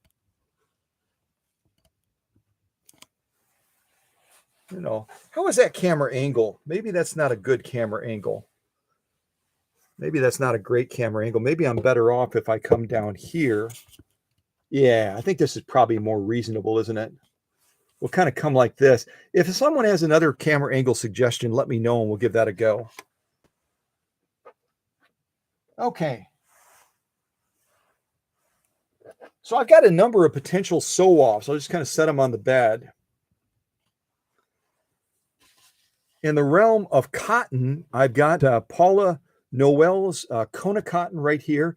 It'll be a little bit hard with white thread to see this on this material, but we could certainly give it a go. We could certainly try it. Then I've got standard 100% cotton, this fun purpley stuff, as long with the same thing in orange, kind of a harvest or a Halloween color there. There we go. See if I can move that back a little bit further. There we go. Let me see if that's better with that on or off. Let me shut this off. Yeah, I think I'll shut off that LED light above for right now. That's going to be a little bit easier. That's going to be easier to see, isn't it? Yeah, exactly. Christine is so cute. She says, finally sew off time. Yay. So we've got all these cottons, Kona cotton, standard 100% cotton from a fat quarter with a stiffener. We've got this kind of a raspberry color, or whatever we might call this one, that gives us kind of a color selection. So we can start with one of these maybe and do some of the decorative stitching. Then I also have compressed felt as well. And I've got some veg tan leather. Didn't try this on the machine yet, but we can certainly give it a try. We've got heavy grade denim, which is covered in this Christmassy satin type material. I've got this Christmassy type satin type material as well. Maybe I'll change my shot just for now to that. That might make a little bit more sense. Yeah, there we go. I've got this acrylic fiber, which is used to make awnings. Acrylic fiber used to make awnings. And then I've got some of this U.S. Army grade canvas. And then finally, last but not least, I've got some of this bubblegum material. Now, those are the generalist type sew-offs that I've got potentially for us to do today. And then I also have a couple of different leathers that we can give a try to. Actually, I've already shown one of the leathers. I should have had that in the other pile. So we've got all of this. And then these other leathers that I have potentially is, I already showed the vegetable tan leather. And then I've got this protected full grain leather. I've got this bigger size here. And then I've got a smaller strip there. I've got some of this Naugahyde. Which if you're familiar with that, would one of you that, for our new friends that may not be familiar with Naugahyde, maybe they're younger or maybe they haven't heard of it before, would someone type in the live chat and basically tell us, what is Naugahyde? What is this stuff? It looks like leather. Is this leather or is it not leather? And then finally, we've got saddle grade leather, which really gave our last machine quite a challenge, didn't it? It gave our last machine quite a challenge. And then finally, a strip of this elk hide as well. So I've got a lot of sew-offs potentially available for us to give it a go. It's just a matter of what we end up choosing.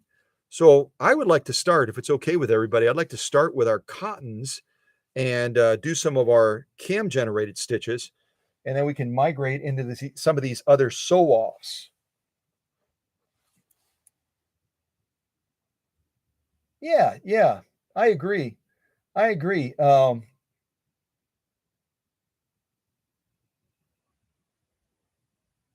may have bartered. You guys are so much fun. I love the discussions that you all have. It's just absolutely cool. Okay, let me see here. See if I'll turn that light back on if it's going to mess us up. Hopefully it doesn't mess us up too badly. Yeah, that angle, just because this part of the faceplate sticks out so far, it makes it really hard to see the stitching, and I don't want to move the camera too far to that side. So let me see if I can move it this way. Maybe that'll work. Yeah, that's not a horrible angle, is it? It's not too bad. Okay, so let's set this up to do a cam generated stitch. Why don't we? We'll start with a zigzag because we're in position 4. Again, position 4 is going to be a zigzag. We'll start there. And then we just need to move our stitch width from 0 over to 4. Our needle position is in the center, which is fine. And our stitch length right now is going to be right around 4. I'm just going to shorten it up a little bit to, why don't we say right around 3. So we're going to have a little bit more of a condensed zigzag, and that's okay. So let's do a zigzag to start, and then we'll go through the other cam generated stitch options.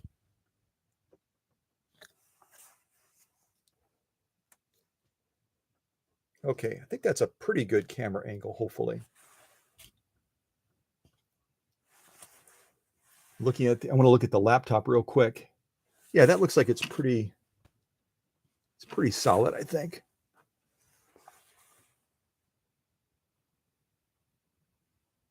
Okay, I didn't know that, Paula. Like I said, sometimes a teacher, always a student. I just call it fake leather, but Paula has given us additional insight as well. She said Naugahyde is a brand name for fox. Am I saying that right? Fox leather in the 1970s. Paula, share with our friends, what would they use this type of material for? This whatever it is, this fake leather. How would they use this? For what applications would they commonly use it for? All right, let's do the pumpkin orange stuff first. Let's do the pumpkin orange stuff. Just going to move this over a little bit further. I'm going to slide this machine even further to the right. It's such a long extension bed. There we go. Give us a little bit more room to work with. So we're going to lay down a zigzag to begin with. I'll probably put on a couple of Paula's little clips to hold this together, so I have a better chance of sewing straight. And I wish I could get closer to the material, but the design of the faceplate, again, sticking out so far, I normally would come like right up and next to it, but I'm not able to do that. Okay, so finally, let's do a zigzag, and then we'll go through the other options that the cams that are currently in the machine will deliver. All right? And always make sure you start with your take-up arm at the highest position. I'm just going to move the camera one more time. So you can see right now my take-up arm is not at the highest position. That's this right here. Keep going up, up, up, up, up, up, up, up, up, up, up, up, up, up, up. And right now it's just about to begin that downstroke. See that? See that? Just about to begin that downstroke. This is the ideal position to be in when you're launching with any sewing machine, so that you can free up the mechanics of the machine to do its job more easily. Okay. All right, let's get this done. Here we go.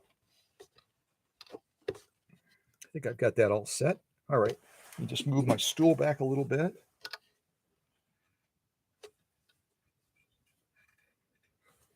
Oh, what do I have here?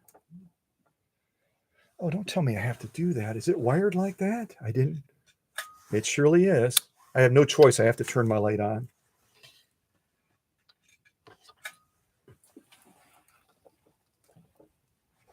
Oh, what did I do here?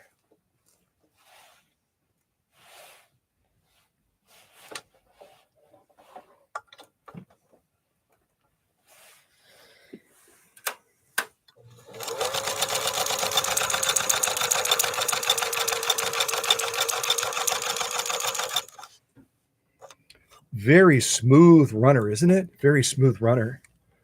Push this up, bring this around.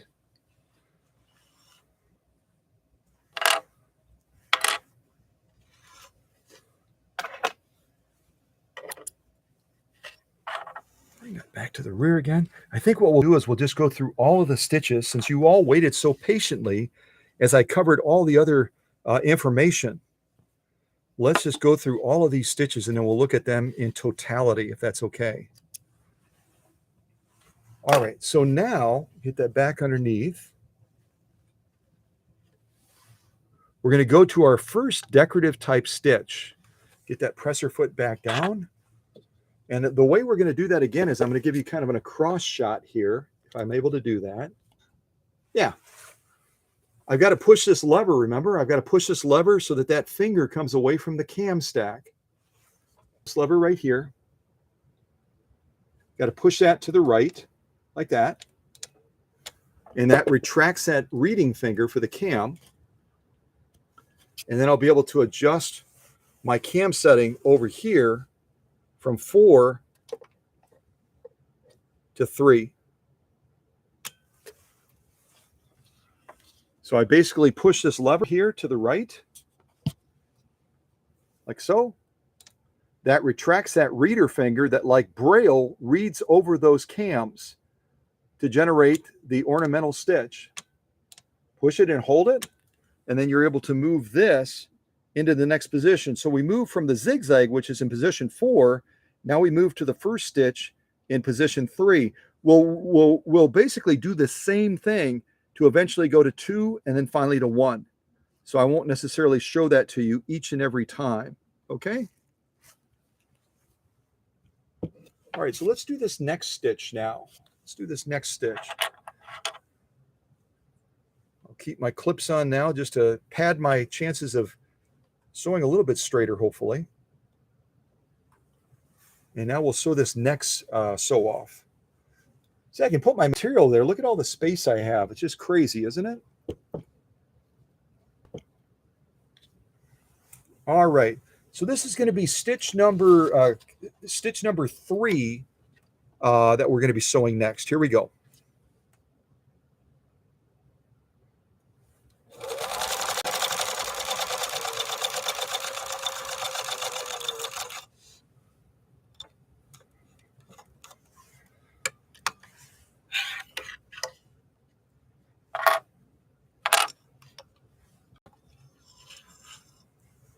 Oh, yeah, that's lovely too, isn't it? Very, very lovely. I'll give you a little glimpse of these. I don't want you to have to wait until we go through the next 2 stitch options and then finally show it to you. I'll show it to you now.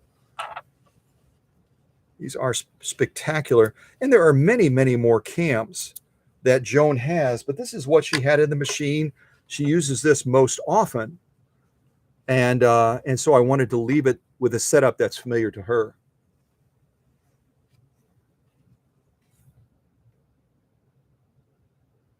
Waiting for the camera to focus. Maybe if I come from this angle, it'll be happier.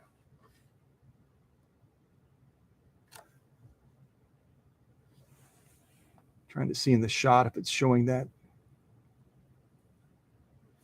Let me use my stitch off holder. A little bit hard in this lighting to see if you're seeing what I want you to see. Let's do it like this, maybe.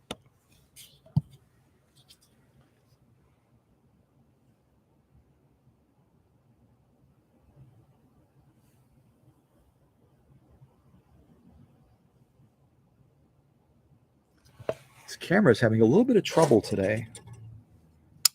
Shut our light off.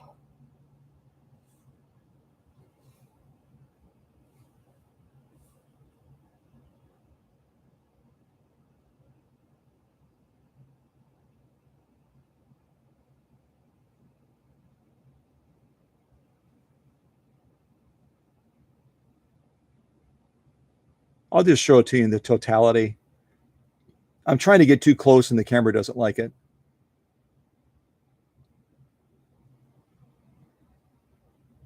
So some very, very lovely stitching. Very lovely stitching. The zigzag. And then this next pattern that we just generated, which is in position 3. Very, very lovely stitching. Oh, let's see. Let me shut this light off. See if that helps. I just shut my LED light off above. Let's see if that gives us a little bit clearer view. Yeah, that helps a little bit, I think.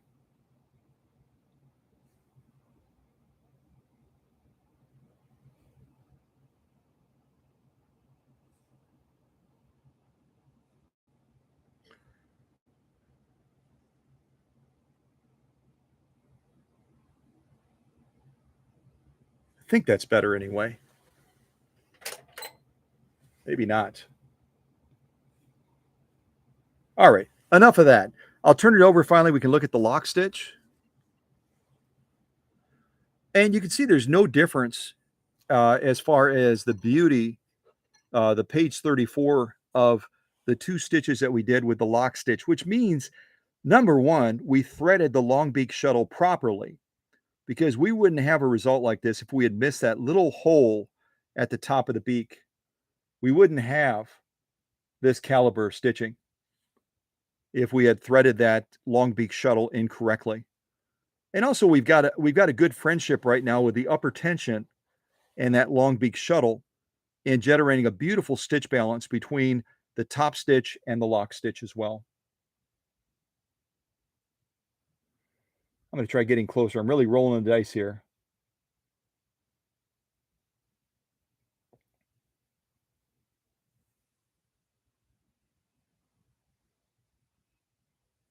And again, the lock stitch is always going to be harder to generate. And Joan's machine has done a beautiful job. Lock stitch, we turn it around again and look at that top stitch. Exactly what we want to be seeing. Exactly as it should be. I'm really going to push this camera now, saying, focus, focus. Yeah, lovely stitching. I don't want to belabor that any longer than necessary. It really is. It's a challenge sometimes, depending on how the lighting is, with being able to get this camera. And this is like a top-notch camera. Getting this camera to cooperate. Boy, it's a booger sometimes. All right, so we're going to go to our next stitch now. And again, I'm going to do the same thing again. I'm basically going to push this lever to the right, move us down to position 2, release that lever again so that it's able to read the cam. And now we're going to do our next stitch off. Let's see if I'm just going to change the camera angle one more time here.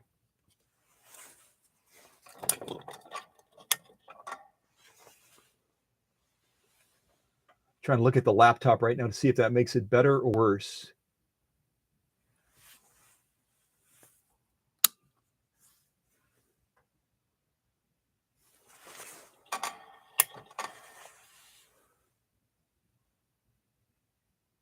There we go. That's pretty good right there. That's pretty good right there. Let's just go with that. Okay, let's do this next stitch now. And I'm just going to make a slight adjustment on the stitch length.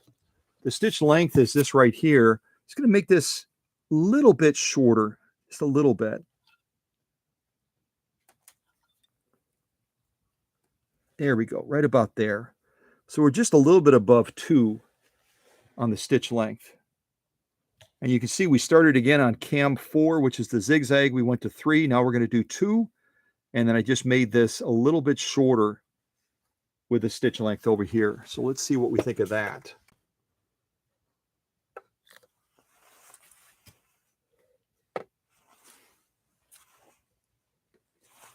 I'll lean way in by the laptop. Okay.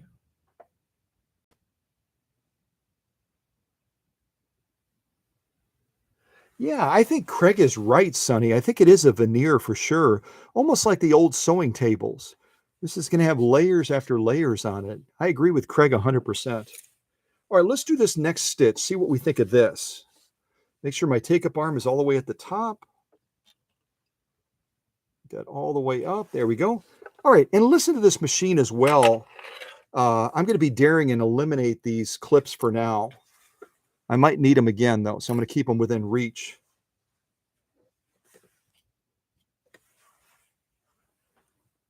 All right, let's do this next stitch. Oh, that's, you know what? That's not a bad option idea either. Let me do one more thing real quick. to set us up for even more success, hopefully. I'm going to move this entire machine. Maybe I won't. Move this entire machine back a little bit. There we go. Yeah, it's still not going to give me enough room. My thought was to put the camera in front, but there's not going to be enough of a lip here to put it on. Okay, let's just go with this. Lighting, cameras, action, all that kind of stuff. Here we go.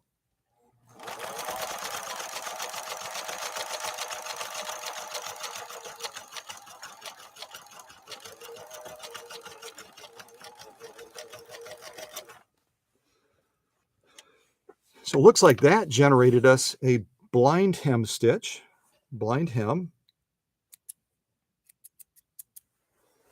See, I'm going to give you a little bit of a pre-glimpse of that.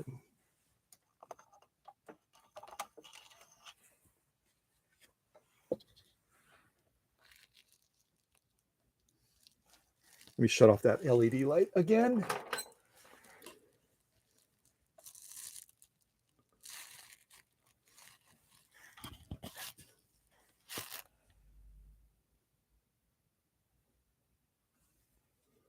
So that's the stitch we just generated, is kind of a blind hem stitch, I guess that would be.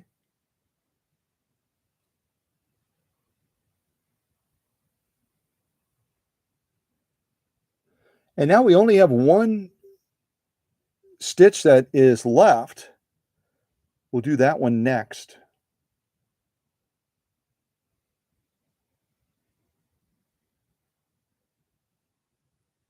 I may have finally found a spot where it's going to let us actually see the stitching. This, I just turned it over. This is our lock stitch now. This is our lock stitch.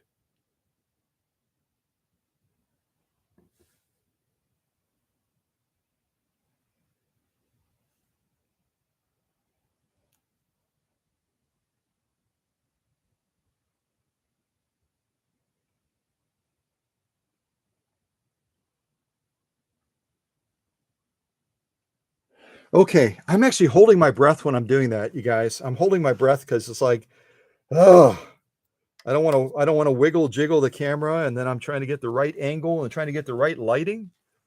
I should probably just commission someone and say, all right, tell me what the lighting is that I need to do here to make this work. But then it's going to vary with each machine too, because of the angle that you have to shoot it from. All right, so I'm putting the presser foot down again. Let's go to our final stitch now.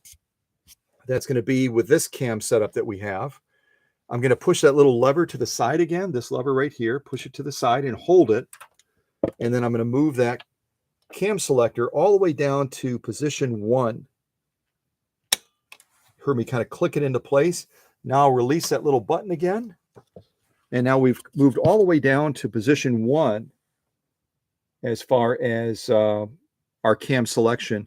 Again, the choices we have on this Phoenix aren't quite as expansive as some of the other machines, like in particular the Swedish Beauties that will give you 4 choices along with the zigzag. Here we only have 3 choices with a zigzag option. But you know what? That's okay. It's just a matter of they set it up a little bit differently, didn't they? So let's do this final stitch now and see what we think of this one.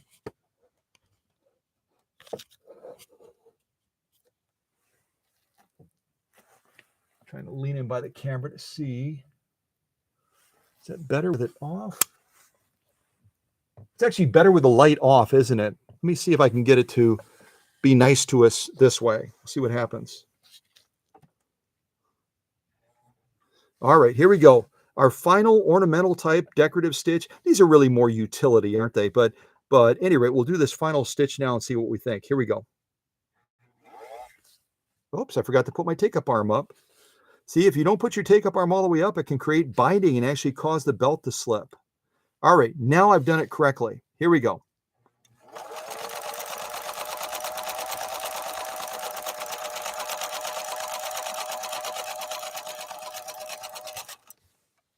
Oh, that's a fun one, isn't it? I didn't know what you'd call that one. That's a pretty one too, isn't it? That's really quite nice. Hopefully you can see that in the shot. I think you can. Leaning over by the laptop. Yeah, you can see that. It's kind of a distance away. We'll see if we can get a little bit closer. But yeah, we started with this in position 4. We did this little snaky one or whatever you would call it in position 3. We did the blind hem in position 2. And then finally, we just did this one. What would you call this last one? I'm totally at a loss for what to call this one that we just did, and then this one over here. I think we can agree on zigzag and blind hem, but these two could have very unique names too, couldn't they? And these are the favorite stitches that Joan uses most often when she uses this machine, although she hasn't sat down to this machine for quite a while. Yeah, quite spectacular. Let's see if we can get a little bit closer, if the camera will be nice. Get a little bit closer and take a look at these.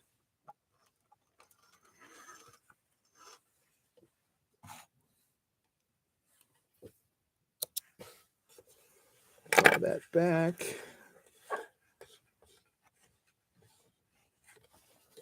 Okay, let's see if the camera will be nice to us and see if we can look at these now.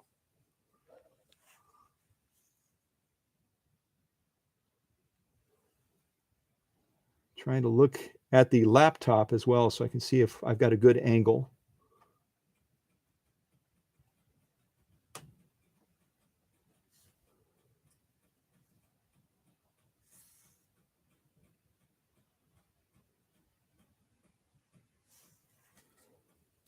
Let me move this down a little bit further.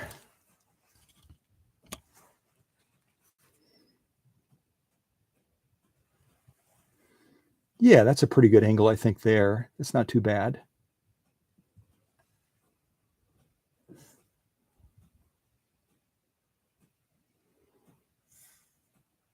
And again, like we always say, this is being generated mechanically. It's not being generated by a computer board.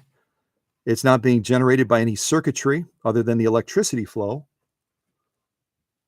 And it's quite nice. Let me see if I can put it over there by, maybe that'll be my better angle.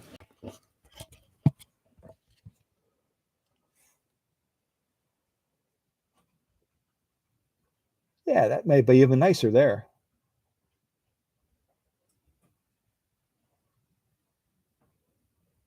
There we go. Yeah, that's nice. That's actually a pretty good view of it right there. Let's turn it around. Look at the other side. Look at that lock stitch. See what we think.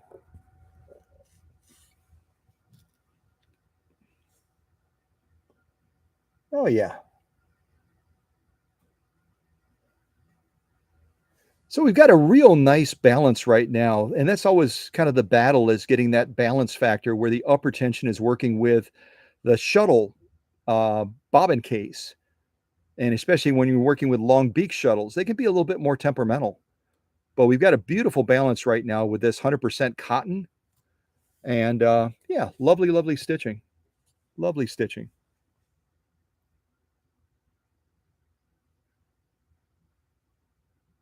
And I've got almost all the lights off right now. This camera is saying, I don't like light. I'm not liking light. Don't give me all that light stuff. I don't want to deal with it. So I have this other material as well. I'm just going to, why don't you tell me on these stitches, we'll go ahead and sew another stitch on this raspberry 100% cotton and see what we think of that as far as presentation and appearance, etc. Yeah, now it's saying, no, I don't want to focus on that. So I'll do another stitch. What stitch do you think we should do? Should we do the zigzag? See if it's happier pointing that way, maybe.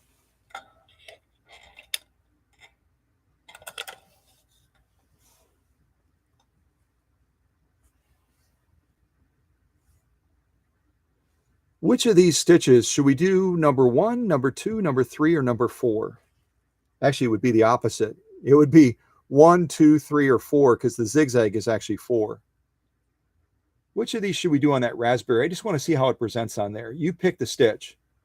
So 1, 2, 3, or 4. And then we'll zip down Paula's Kona Cotton, and we'll do some other heavy-duty sew-offs after that. And again, I'm not going to go crazy on the heavy-duty sew-offs because we're working with an embroidery needle. a size 7511. If I didn't mention that already, we have a Schmetz 7511 embroidery needle. We don't have a 9014 or one of the heavy duty needles that Sonny sometimes will start to refer to as a harpoon needle.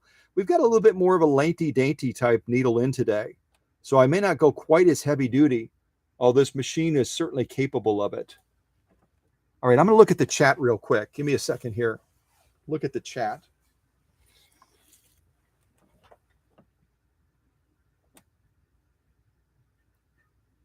Okay, and someone's saying let's do number 4. Let's do number 4. Number 4 is, just so you ladies know, number 4 is going to be a zigzag. Number 4 is a zigzag. As we're looking at this again, we could sew any of these. This would be pattern 1, pattern 2, pattern 3, and then the zigzag is pattern 4. Did you mean pattern 1 perhaps, or did you mean pattern 4, which is the zigzag?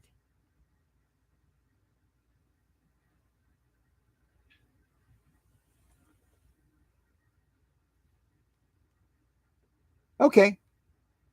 So I don't know if Olivia is saying, yes, I meant number 1 instead of 4, or if she's saying, no, I meant number 4, do the zigzag. The scallop. Okay. Well, Olivia's saying, no, number 4, which is the zigzag. Emma is saying, no, the scallop. I guess this is a scallop on the bottom, isn't it? So we'll do both. That way we can do both that you ladies would like to see. Yeah, let's do both. So we'll do pattern 4, and then we'll do pattern the scallop. Okay, we'll do the zigzag, and then we'll do the scallop after that.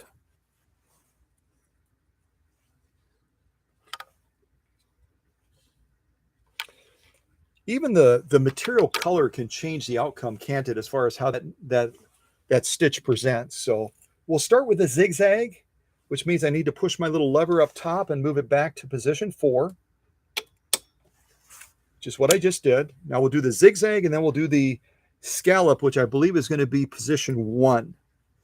Okay, all right, here we go.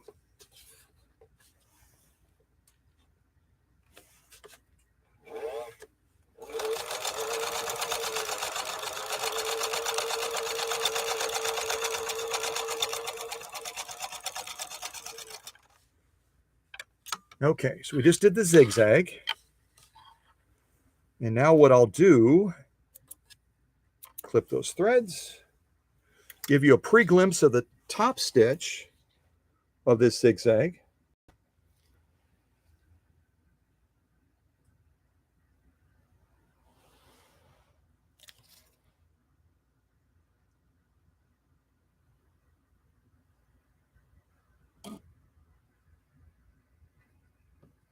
Okay, now we're going to do the scallop. So I've got to move that cam selector over to 4 now from 1.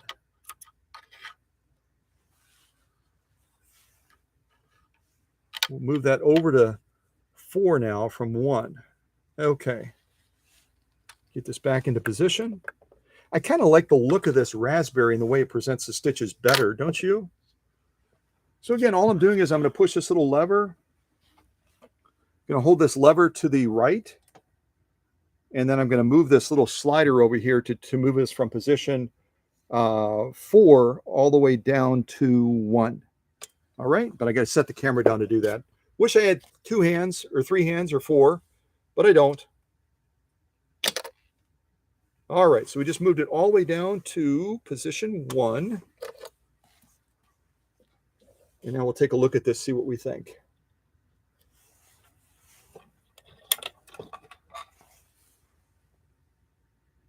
Yeah, that's not a bad camera angle. Not the greatest probably, but it's pretty good. Yeah. Okay. All right, let's do this scallop, as Emma referred to it now, and we'll see what we think of this one. All right, here we go.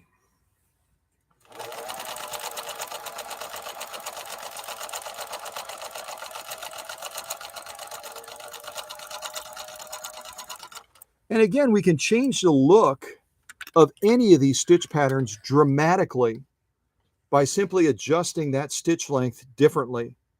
Right now, I have the stitch length right around on a little bit over 2, and I could go shorter, I could go longer, and we'll get a totally different outcome as far as how this scallop stitch pattern is going to potentially present. And certainly the material color also plays into the equation as well, doesn't it? The color of the thread in relation to the material that you're sewing on can also give those stitches a very different look. Very different look. Yeah, these are both lovely stitches, and we've got some very nice looking stitch balance right now too. So very good looking stitch balance. Let me move the camera over this way. There we go. Kind of look at it like this. Go up a little bit higher. So thank you to the two ladies that picked these stitches, our zigzag and then also the scallop type stitch. Once we get the right lighting so the camera is happy.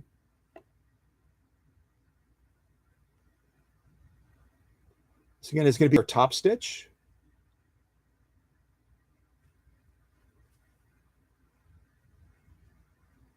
I'm going to be daring and try to get a little bit closer.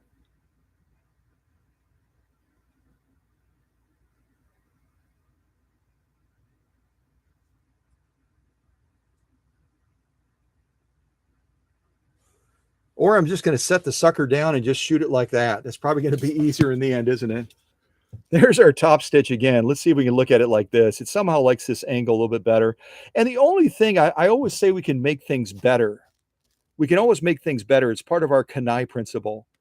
The only thing I'm seeing is that this top stitch might be a little bit underserved right now. It's a very nice top stitch, but we could even get it to be a little bit more pronounced.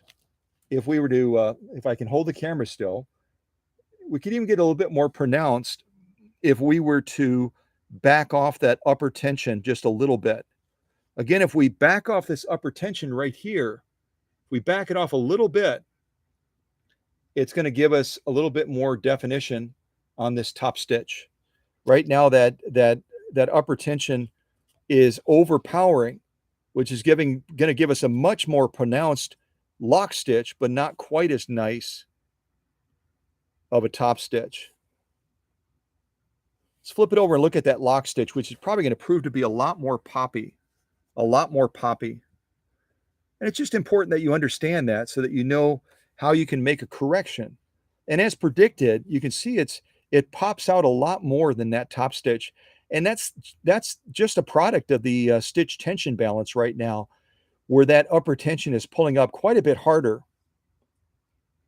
And so it's defining those stitches with even more clarity. And so just turning that upper tension back a little bit, it'll take a little bit away from this, but it'll give more of that top stitch. Yeah, quite lovely. Don't you agree? Quite lovely. So again, lock stitch.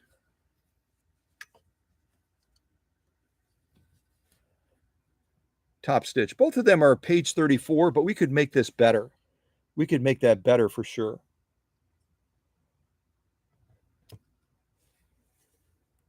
Change that angle a little bit. There we go.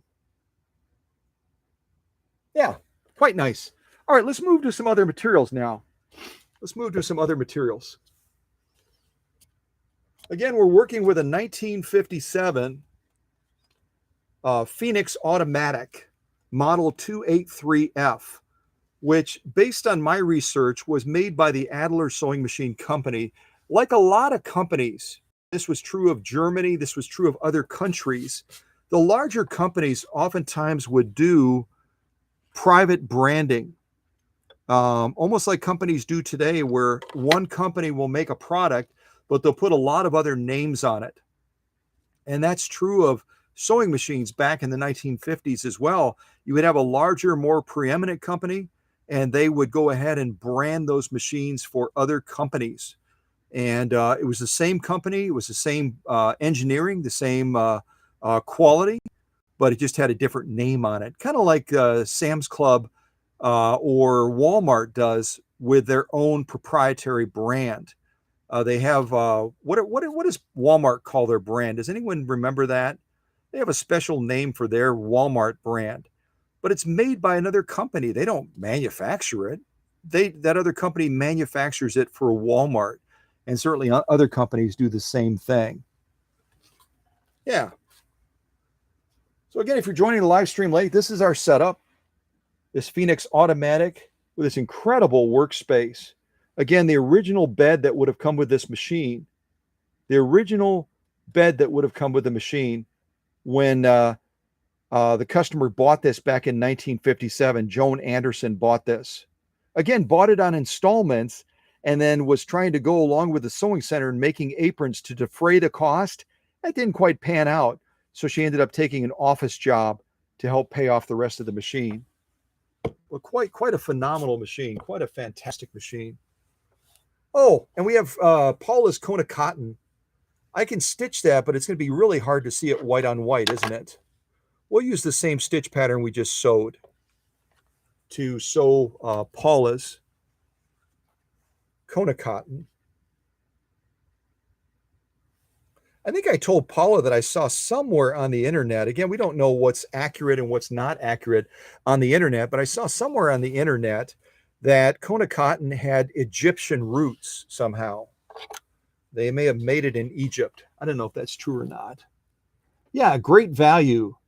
Great value. Thank you to Olivia, Emma, and to Paula for typing that in.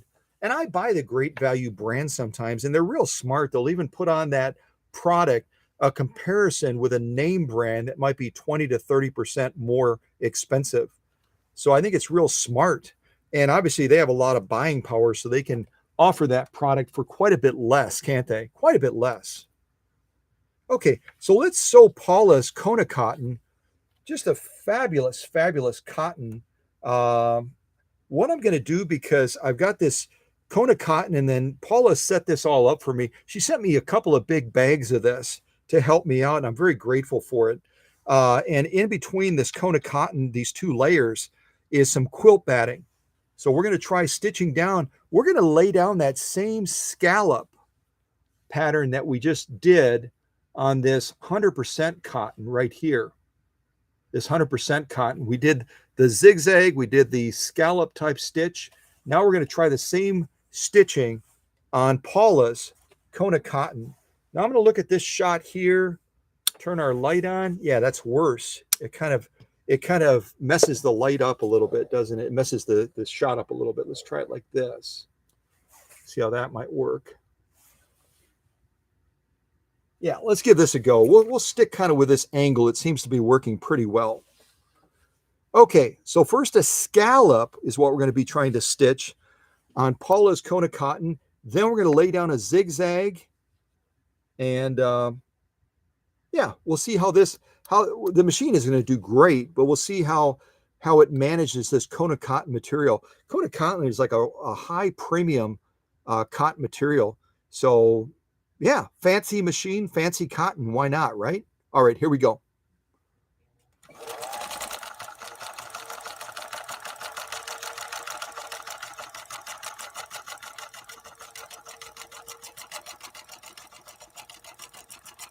And Paula also gave me these clips as well. Oh, isn't that pretty? I don't know how much of this we're going to be able to see, but you can see it in the shot already. I'm going to kind of move it like that. Move my big old hand out of the way. This 1957's Phoenix Automatic Model 283F, that's a lot of words. It likes Paula's Kona cotton, and these clips made me look good by me not messing up. Sometimes I'll mess up and the material will shift and all kinds of crazy stuff happens. But between Paula Noel's Kona cotton and these clips, yay, yay, success. Now we'll lay down maybe a zigzag just to contrast the other cotton that we sewed. And then we'll take a look at this stitching. Yeah, and I think still, I'm going to pull it back a little bit.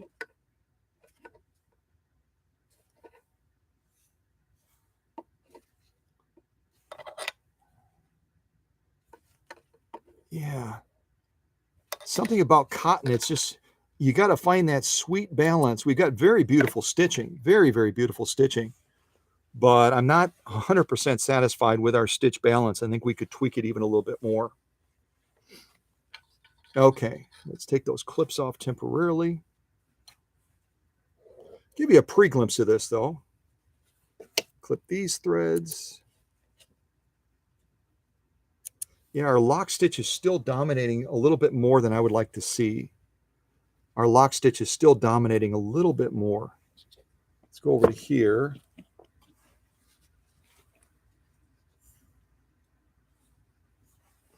Kind of rotate the camera back. It seems to like that angle a little bit better for some reason. It'll be a little bit hard to see with this cone of cotton because it's white on white. There we go. That's not a bad angle right there.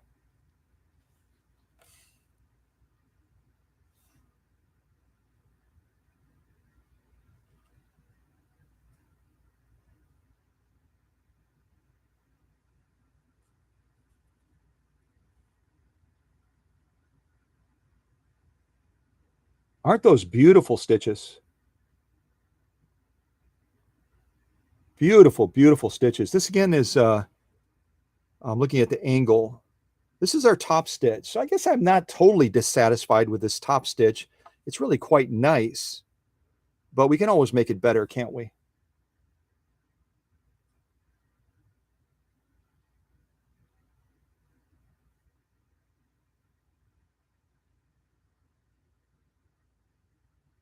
There we go. Kind of holding my breath. Yeah. So at any rate, that's how that looks there. Let's turn it over before I pass out here from holding my breath. No, let me see. Yeah, that was our lock stitch. That was our lock stitch that we just looked at on the other side. Duh. Now we're looking at the top stitch, which I think is going to be a little bit underserved. It's going to be just a little bit underserved, but it's still quite nice. It's still quite a nice top stitch, but I think we could make it better. We could definitely make it better.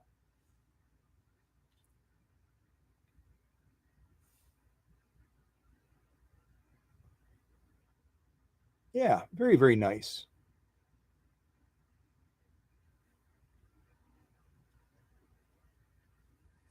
The other thing I'm seeing is, if you can see it as well, is, and it's partly the quilt batting, I get that, but my presser foot pressure may also be a little bit too high up right now. Kona cotton is more of a delicate cotton, although it's quite strong, isn't it? But we're getting a little bit of a tiny little bit of pucker there, which might indicate that our presser foot is working a little bit too hard and pressing down on this material. So that's something else to consider, is balancing that tension and also balancing the amount of presser foot pressure as it's pushing down on this Kona cotton. But between the top stitch and the lock stitch, if I face it the right way, the lock stitch, which again is a little bit overly poppy for this Kona cotton, we would want to back off. We would want to back off that upper tension even a little bit more to balance out the stitch presentation between top and bottom. But quite lovely, quite lovely. Okay, blah, blah, blah, blah, blah, blah, blah. Now let's do a zigzag down this same Kona cotton and see what we think of that.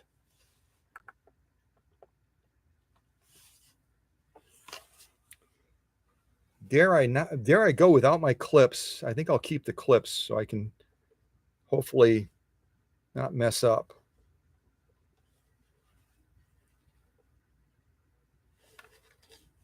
Okay, here we go. That clip is on.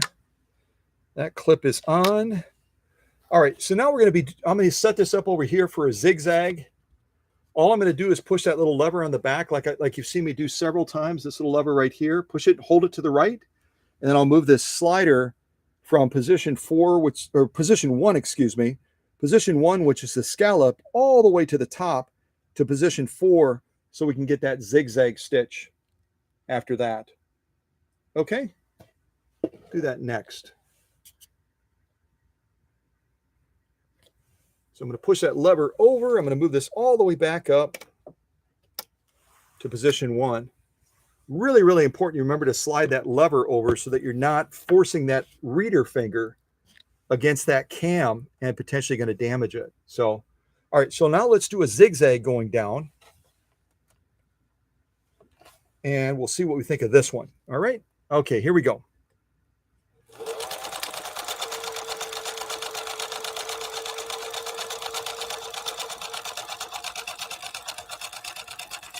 Oh, I didn't put my clip far enough down, so it shifted anyway. See that down here on the bottom where the quilt batting is kind of sticking out? I should have put that clip further down, and I didn't do it. Okay, let's pull that there. Yeah, my presser foot pressure, I've got it adjusted right now with sewing mostly leather before the live stream, so I would have to back off that presser foot pressure as well. I'm getting a little bit of a puckering on the material. And that's because that presser foot is pushing down too hard against this Kona cotton and this quilt batting that's in between.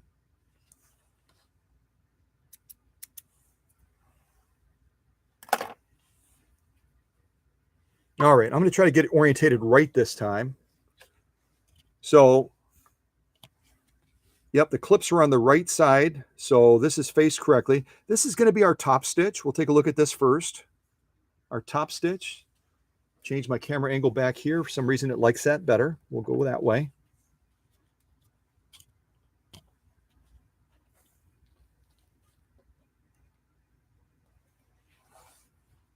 It eventually will focus. It probably will. All right, so there's our beautiful zigzag and our scallop.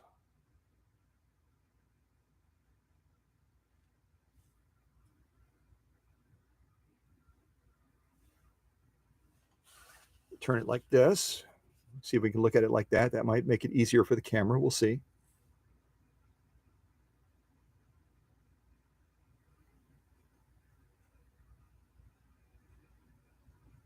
So some beautiful, beautiful stitching. And again, I'm hypercritical when it comes to stitch quality. I'm hypercritical.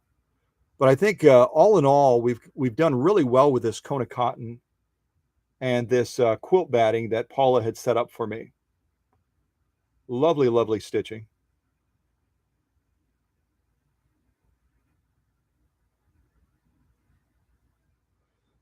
Let's turn it over and take a look at that lock stitch.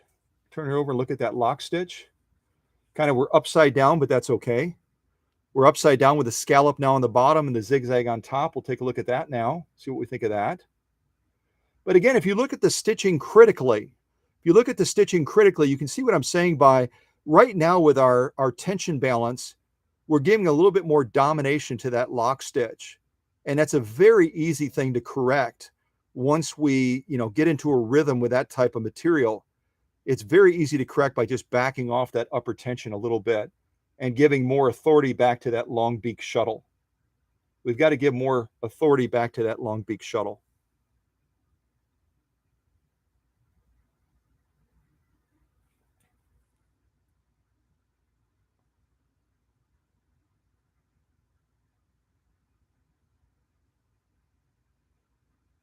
So some lovely, lovely stitching. We've sewn a number of cotton options now. We did the what I would call kind of a raspberry one, and we got some great outcomes with that. Some lovely outcomes. We did this Halloweeny type orange stitch pattern as well. We did all the stitch patterns on that. We got some great outcomes there. And then finally, we sewed this cotton, Kona cotton that Paula had set up for me with the quilt batting in between. So these two, we had a stiffener in between on this Kona cotton. We had a traditional quilt batting, just as a quilter would use.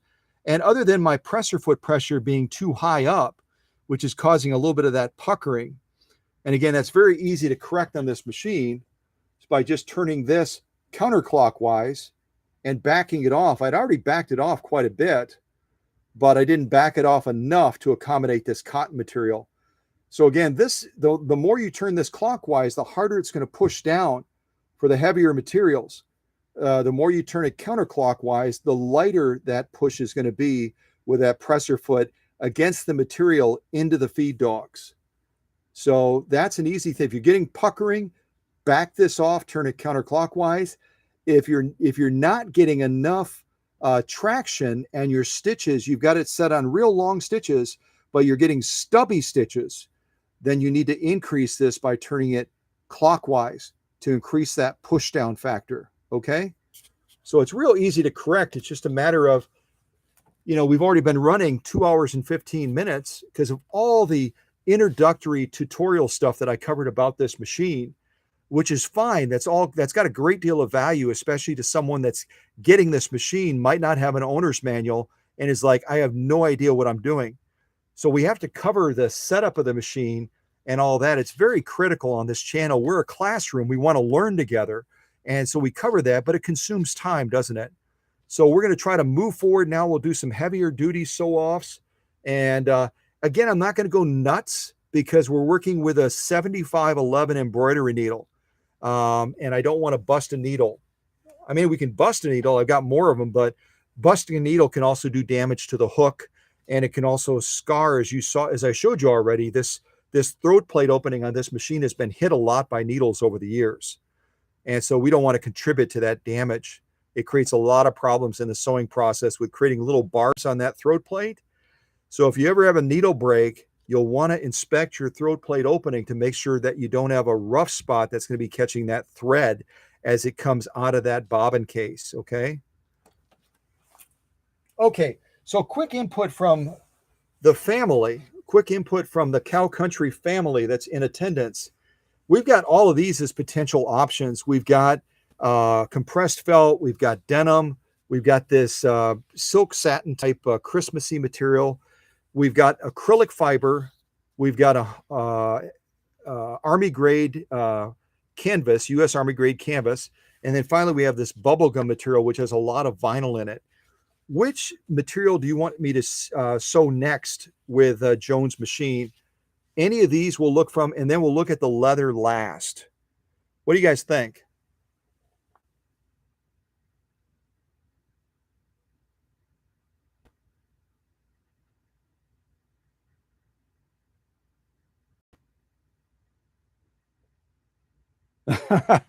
Christine is a hoot. She goes, I retired because I was tired of dodging the bad drivers out there.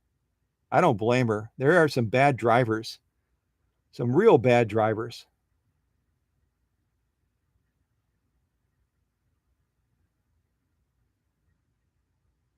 And Christine is in banking right now. It sounds like Christine works in a bank somewhere in Canada, Ontario, I think she said. Okay, so I'm only getting one person chiming in. They're saying bubblegum material. So we will try stitching some bubblegum material, see what we think of that.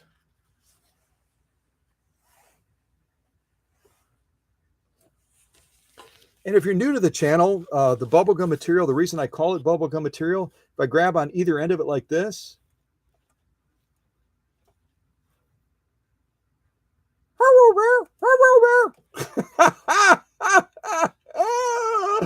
so yeah, it's stretchy stuff. It's a little tricky to sew, isn't it? And I'm definitely going to use Paula's clips on this. I think I'll do a zigzag on it. I've got way too much material here, don't I? I'll probably cut this in half real quick so we don't waste the bubblegum material. We'll cut this in half and we'll do a zigzag and a straight stitch on this. And because it's so high in vinyl, it's real prone to causing stitch distortion and also skip stitching as well. So hopefully we don't have that happen. But that's usually going to be a product of a needle that's starting to dull. And you saw that stack of off-camera sew-offs that I did while I was fine-tuning this machine. And then we've already done all of these stitches as well.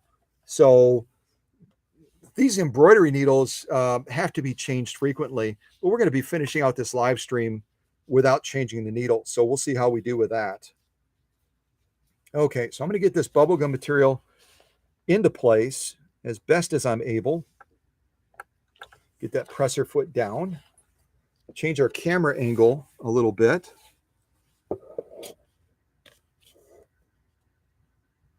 Kind of give you a straight down shot there of this bubblegum style material. And I am already set on a zigzag. I'm just going to make the zigzag a little bit longer, just slightly longer. I'm not going all the way to max. And again, just for familiarity's sake, right around, I'm probably set right around 3 on the stitch length. Right around 3. I could go all the way to the bottom and make it 4, but I'm not going to. Then our cam selector's in position 4, which is a zigzag. And our stitch width right here is set all the way at max for 4. So yeah, we should get a lovely zigzag out of this, hopefully. As long as this bubblegum material decides not to be naughty. And I'm definitely going to use my clips on this stuff because it has a tendency to shift all over the place. Put one there, and this time I'll be smarter. I'll put my clip further down. Hopefully that helps. I probably could benefit almost from 3 clips, but we'll live dangerously and go with 2. Put it right about there. All right, let's give this a go. We'll do a zigzag on this, and then we'll try a straight stitch on this bubblegum material and see what we think, okay? And is this, oops, I think we just had a sewing machine delivered. Hank is putting out the alert that someone just stepped up on the porch of the workshop. And I'm guessing it's probably a sewing machine that's being delivered. I'm almost positive. Oh yeah, he's sending a warning. He's saying, back off, guys, back off. No, don't chase the customers away, Hank. It's okay. It's a sewing machine. That's what we do. It's how we roll, buddy. Okay, so let's do a zigzag on this bubblegum material, and then we'll try to lay down a straight stitch after that, okay? All right, here we go. Just check my thread. Everything looks good. All right, here we go.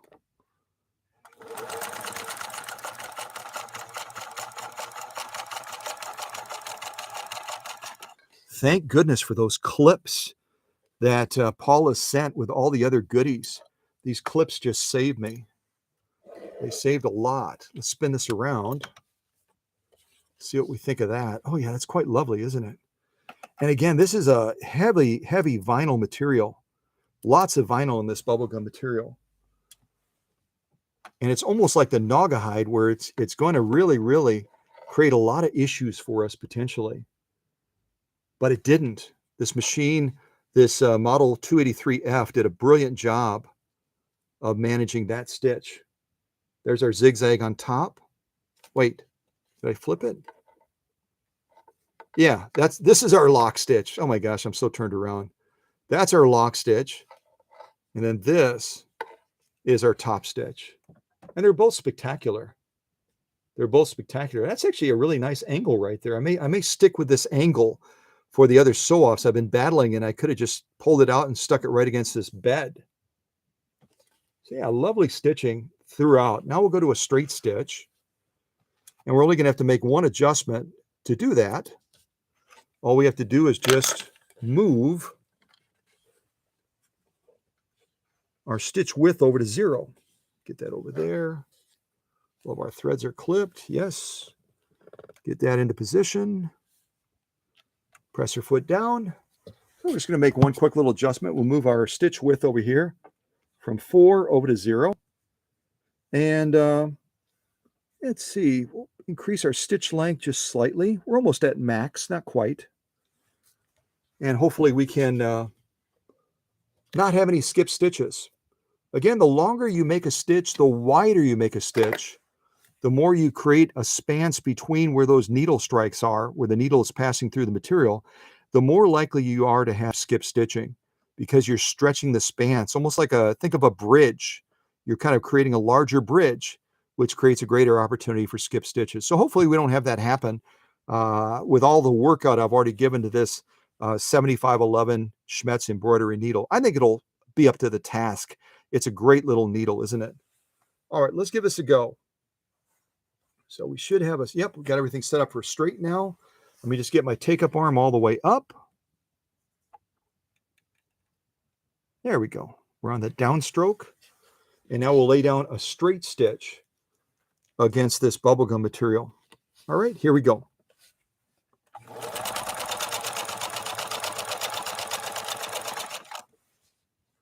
Yeah, quite nice. It's not the fullness of the stitch, not quite as full as we could have gone, but it's quite lovely, quite lovely. Just set it there for a second so you can take a peek at it. And I'll get my orientation right this time. That is the top stitch. That is the top stitch. Very, very nice looking stitch. Quite nice. Zigzag next to it, top stitch right there. Turn it over and kind of get a pre-glimpse of the lock stitch. See how it's kind of curling up a little bit because of that vinyl factor? So also a beautiful lock stitch as well. We've got a real good, overall, we've got a very good balance right now.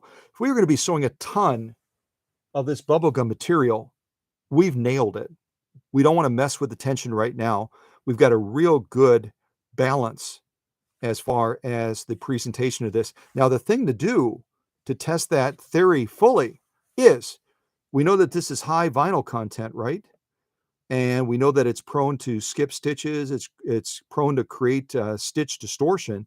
Is we've got a little bit of space right there. We could try laying down one of the decorative stitch options. Well, let me just say decorative utility stitch options, because we have the blind hem, we've got the scallop, and then we have that other little doodad stitch on here as well right now. So we could try laying one of those stitches down right here.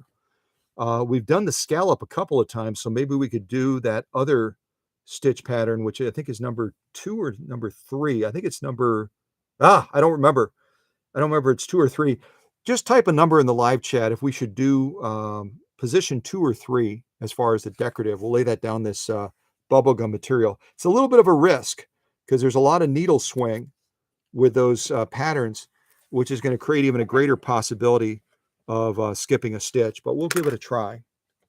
See what we think.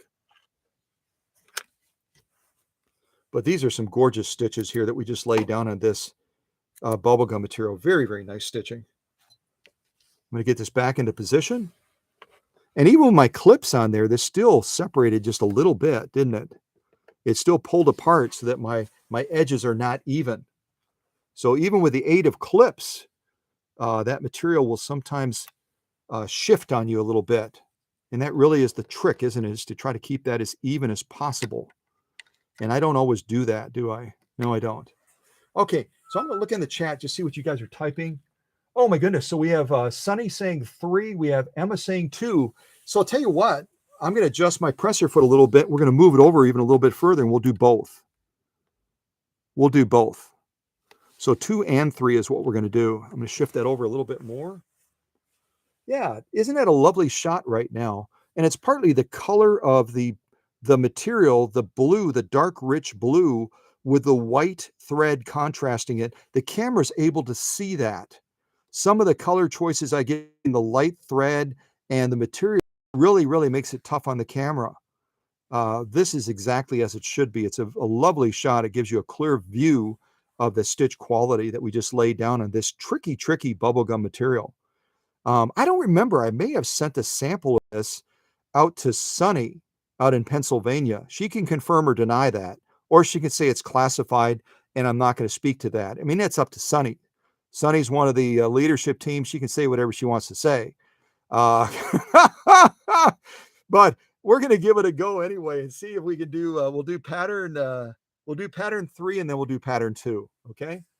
So I'm just hitting that little lever in the back. I'm going to slide it down to pattern up. I went all the way to 2, getting crazy here. Do pattern 3, then we'll do pattern 2. Okay. Get my take-up arm all the way up.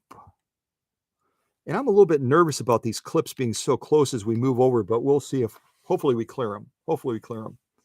All right. So this is pattern 3 with our setup. Let's give this a go. See what we think. Here we go. Oh, wait a second. I almost messed up. You know how I almost messed up? I almost messed up because I forgot to adjust my stitch length. We're too long right now for a decorative type pattern. So I'm going to move that up. Oh, right about there to 2. All right, let's try that again. Let's try that again, shall we? Yeah. All right, pattern 3. I'm just looking at the chat. This is for Sunny, pattern 3. And then we'll do Emma's pattern 2. All right, here we go. Oh, you know what I forgot to do? Oops, I forgot 2 things. I'm focused on stitch length, right? I make that adjustment. I totally forgot. Right now we're set for a straight stitch. Don't you hate it? But that's okay. So I'm just going to make sure before I move this, my needle is clear of the material, and it is. So we're going to have a start of a straight stitch, and now we're going to move into the pattern. Finally, there we go. Now we're on 4. Duh. Oh, anything can happen on a live stream, and it usually does. It usually does. Okay. Sorry about that, Sonny. You're going to have a straight stitch, a rather tiny one, by the way. And now we're going to move into the pattern. Okay, here we go. Like I said, sometimes a teacher, always a student. Here we go. All right, now I'm going to take this little clip off.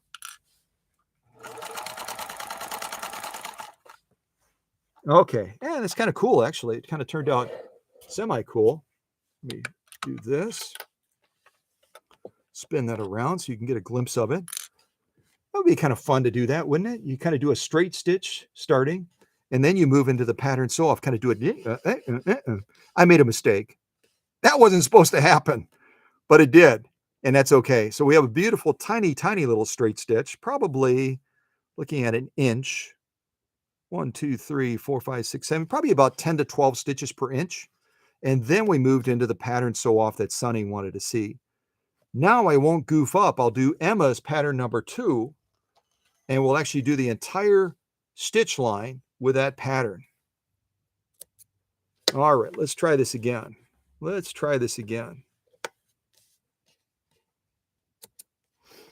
And then we'll look at all of these once we're finished.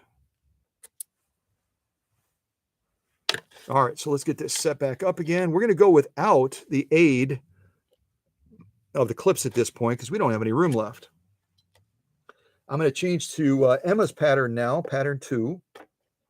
And again, I move that little lever in the back so that that finger pulls away from the cam, releasing it back.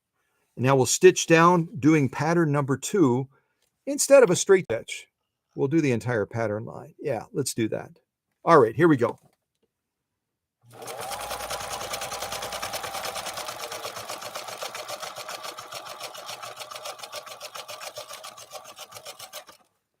So pattern 2, I didn't remember it specifically. Pattern 2 is going to be our blind hem. That's going to be our blind hem stitch. Kind of pull that thread out a little bit and kind of just put it right below the camera so you can see that. Angle that camera a little bit more. Yeah. Some beautiful stitching. And again, if you doubt that this bubblegum material is tricky material to sew with, I'll be happy to send you a sample of it. I didn't remember if it was Sunny or maybe Paula or someone else out that way towards the East Coast. I sent a sample of this too. And that way they had an opportunity to actually try it on their machines themselves. So some beautiful stitching. We did the zigzag, we did the straight stitch, we did a straight stitch and Sunny's pattern. And then finally we did this blind hem that Emma wanted to see. I'm kind of pushing it down there now so it's laying down nicely. Now we can turn it over and look at that lock stitch as well. We're not going to see any difference. Like I said, we found a real sweet balance right now with this bubblegum material for laying down some beautiful, beautiful stitching. And again, we could totally change the look of this stitching by changing our stitch length or our stitch width. Either one of them would change the look of these stitches. So I always say, even if you have a limited number of stitches on your sewing machine, if you're able to manipulate the stitch length and the stitch width, you're able to generate a huge field of different types of stitches. And people will look at them and go, really? That's the same stitch? Seriously? Yeah, it is. It's just a matter of you can manipulate length and width and give that stitch pattern a totally, totally different look. So I'm not even going to try to hold this up. This is actually working better for me. It's probably working better for you as well as we look at the caliber and quality of what Joan's Phoenix Automatic from 1957 is doing. Really quite nice. And again, a very tricky sew off on this material. All right, let me draw that thread back. So what are we going to sew next? And again, I want to be sensitive to everyone's schedule. Everyone is busy. Everyone has probably a busy Tuesday, and you're taking your busy day and you're putting it on pause so we can spend time together and celebrate this incredible German engineered machine. But I don't want to go endlessly either, because folks have to get in other things. And if you have to step away, I totally understand. But I've got so many other stitch off options that we can explore, like this one right here. We've got this compressed felt. There we go. Compressed felt. We've got this satin type material that would be used maybe for a Christmas type apron around a tree, or maybe even a stocking. Who knows what you could do with it? So many different things. We've got denim. We've got acrylic fiber. And then finally, we have U.S. Army grade canvas. The only thing I don't like about this Christmassy red material is it gets on everything. Goodness gravy. It gets stuck to everything. So what do you guys think? If you want to type into the chat, what should we try next? Should we do denim? Should we do acrylic fiber, U.S. Army grade canvas? Should we do compressed felt? Should we do this Christmassy type material and get that over with and get that out of the way? What do you guys think? Okay, so we have 2 votes for denim. Let's do the denim next. And we'll do a couple layers of this denim.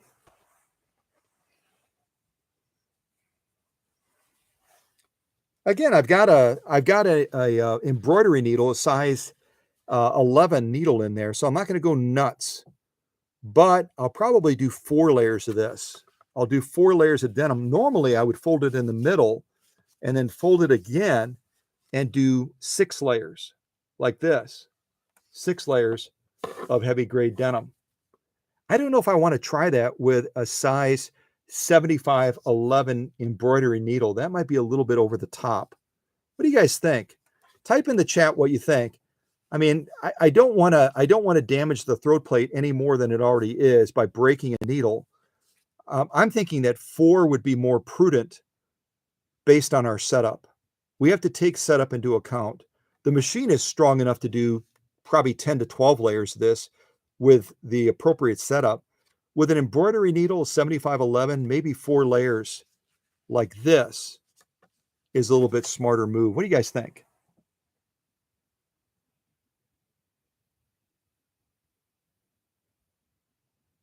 Yeah, Olivia is like me. She's conservative. She's saying, let's go with 4. Emma's like a former New Yorker. She's originally from Brooklyn. Everything full throttle for this gal. She's like, yeah, just go for it. Just go for it. I don't want to damage. I put a lot of time into this machine. I don't want to. And if you look at the Facebook shots, you'll see me working very meticulously on that throat plate to make sure that it's silky smooth and it's that thread isn't going to catch on there like it was initially. So I'm going to go with 4 just to be respectful of the owner's machine, and I don't want to risk damaging it. So yeah, we'll be conservative this time because of our setup. If we had a 90-14, I'd definitely go for 6. All right, so I'm going to get that into position. Get that presser foot lowered down. I am going to use my clips on this again. And I think we'll do a zigzag on this, and we'll do a, you know what, for fun, just to push the limits a little bit like our Brooklyn friend Emma wanted us to do.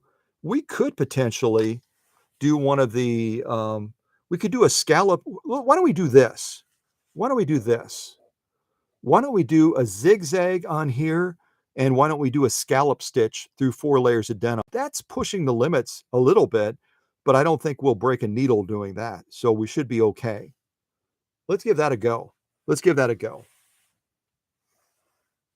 So we'll start with a zigzag. I'm going to go ahead and move us back to a zigzag, which is number 4. And again, I push that little lever to the right to make sure that we don't damage that cam stack or the finger. All right, so let's do a zigzag. I'm going to increase our stitch length just a wee bit. All right, we'll do a zigzag and then we'll do that scallop stitch. I think that scallop stitch is really cool, don't you? Get our take-up arm all the way to the highest position. And again, the take-up arm is this part right here. This part of the machine right here. We want to get it all the way to the tip top So it's just beginning its downstroke. See that? It's like it's doing a little dance. That's where you want to launch whenever possible. It frees up the mechanics of the machine so it has a nice, even, easy sweep going down. Okay. All right, let's get that camera angle back again.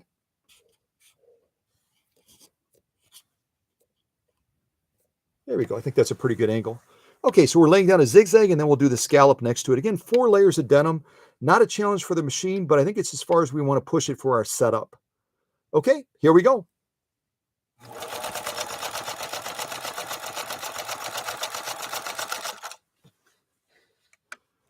Yeah, embroidery needles are not really designed to sew super crazy heavy duty. They're really used for a number of embroidery applications. They're probably also used for doing, decorative ornamental type sewing as well, but not so much for heavy duty. But you know what? They're going to prove again, because they're a Schmetz needle, even though they're a smaller needle, a 7511, they're going to prove that they're up to the task. So we just sewed through these. Whoops! Glad I caught that. I'm working with I've got a huge bed, but I've got the camera real close to the machine. And so I'm kind of squeezing my hands around and I almost knocked the camera off there. Good reflexes, Scott. Good reflexes. Okay, let me get this back into position. We've got our zigzag down. We'll look at that as soon as we're done. I'm going to go ahead and get it set up now for that scallop stitch. So again, all I'm doing for review, I'm pushing this and holding this to the right. This lever right here, it pulls that reader finger away from the cam stack, push it over and hold it, and then you can move this control right here. We'll be moving it all the way from 4 all the way down to 1 for our scallop stitch, okay?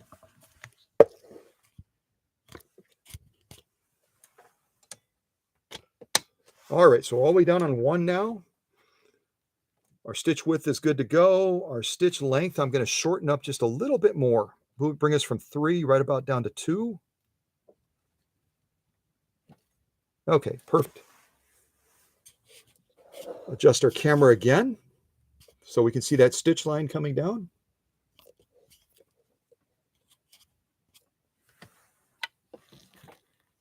Yeah, that's a good angle. I like it. Okay, so let's do this scallop stitch now, going down these 4 layers of denim. And again, you could say it's a light sew up, but it really isn't. Look at that thickness. That's 4 layers of heavy grade denim. And we're using a size 7511 embroidery needle. But it's a Schmetz needle. So it has like superpowers almost. Hopefully we get this done and we don't break it. Let's not break a needle. Let's not do that. All right, here we go. Here goes our scallop down 4 layers of heavy grade denim. All right, hit the gas, Scott. This is the cue, buddy. Here we go.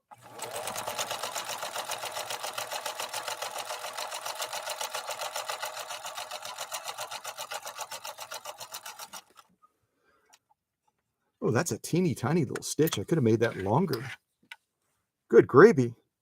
Yeah, because of the layers, it's really, I'm going to do that again. I'm going to sew down one more time and make that stitch a little bit longer because it's kind of hard to see it. Let's make it a little bit longer. Let's go up to about 3.5. I'm going to sew that one more time, and then we'll look at all these stitches together.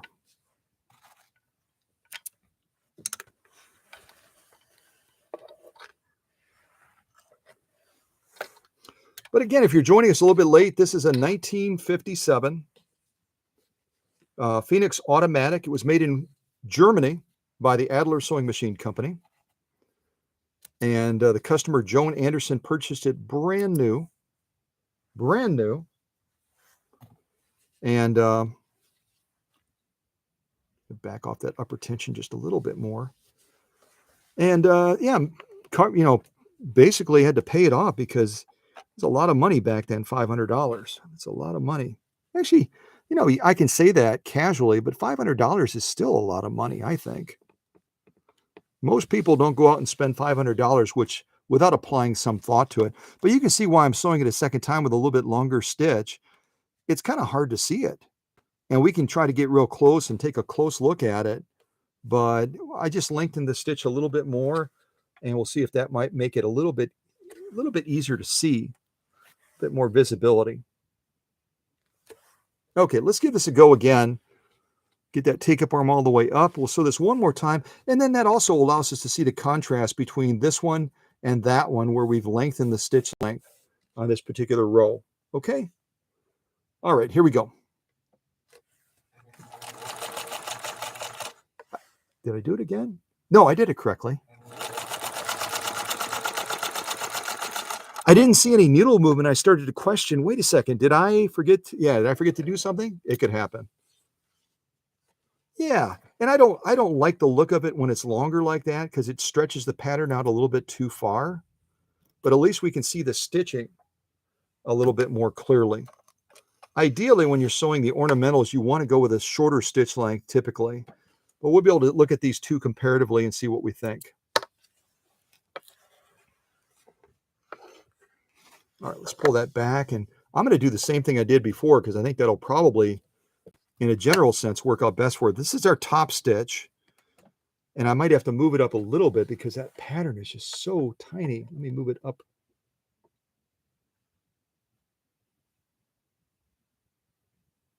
So you can see the stark contrast in that center row. We've got a more complex pattern layout because it's repeating itself more frequently because of the stitch length. And then the third row, I should say, we stretched it out more with that stitch length going down quite a bit. And then all of a sudden it gives the pattern a totally different look, doesn't it? It gives the pattern a totally different look.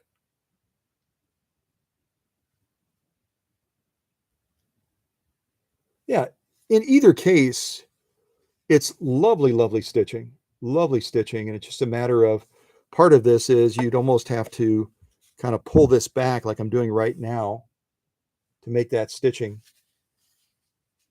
pop out a little bit more in that center row. You have to kind of pull it back like this.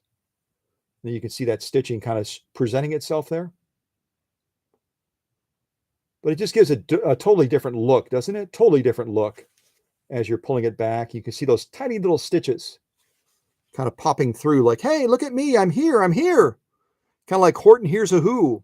We are here, we are here. We are here, we are here. The stitches are here. You just got to pull that material back, Scott. Pull it back so our friends can see our beautiful stitches that are kind of concealed in those layers and layers and layers and layers of denim. Yeah.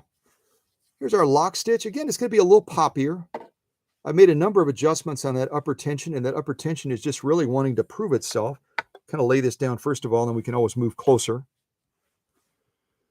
So we've got our scallop over here, quite a bit longer, shorter scallop in the middle, and then finally we've got our zigzag right over there. Yeah. Kind of pops out just a little bit more. And again, 4 layers. It's a fair amount of denim, isn't it? It's a fair amount of denim.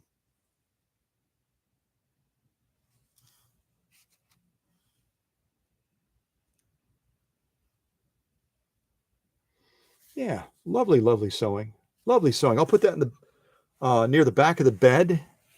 So far on this live stream, we've done all of these so far. Just to give you an idea. Mainly cotton and then bubblegum material and then denim. So we've got certainly others, but I'm going to look at the time as well. Yeah, we're running quite long. And you're so loyal, you're so devoted, and you enjoy so much our time together, and I'm so grateful for that. But I also want to be respectful of your time as well. So I think we should probably sneak a couple more sew-offs in.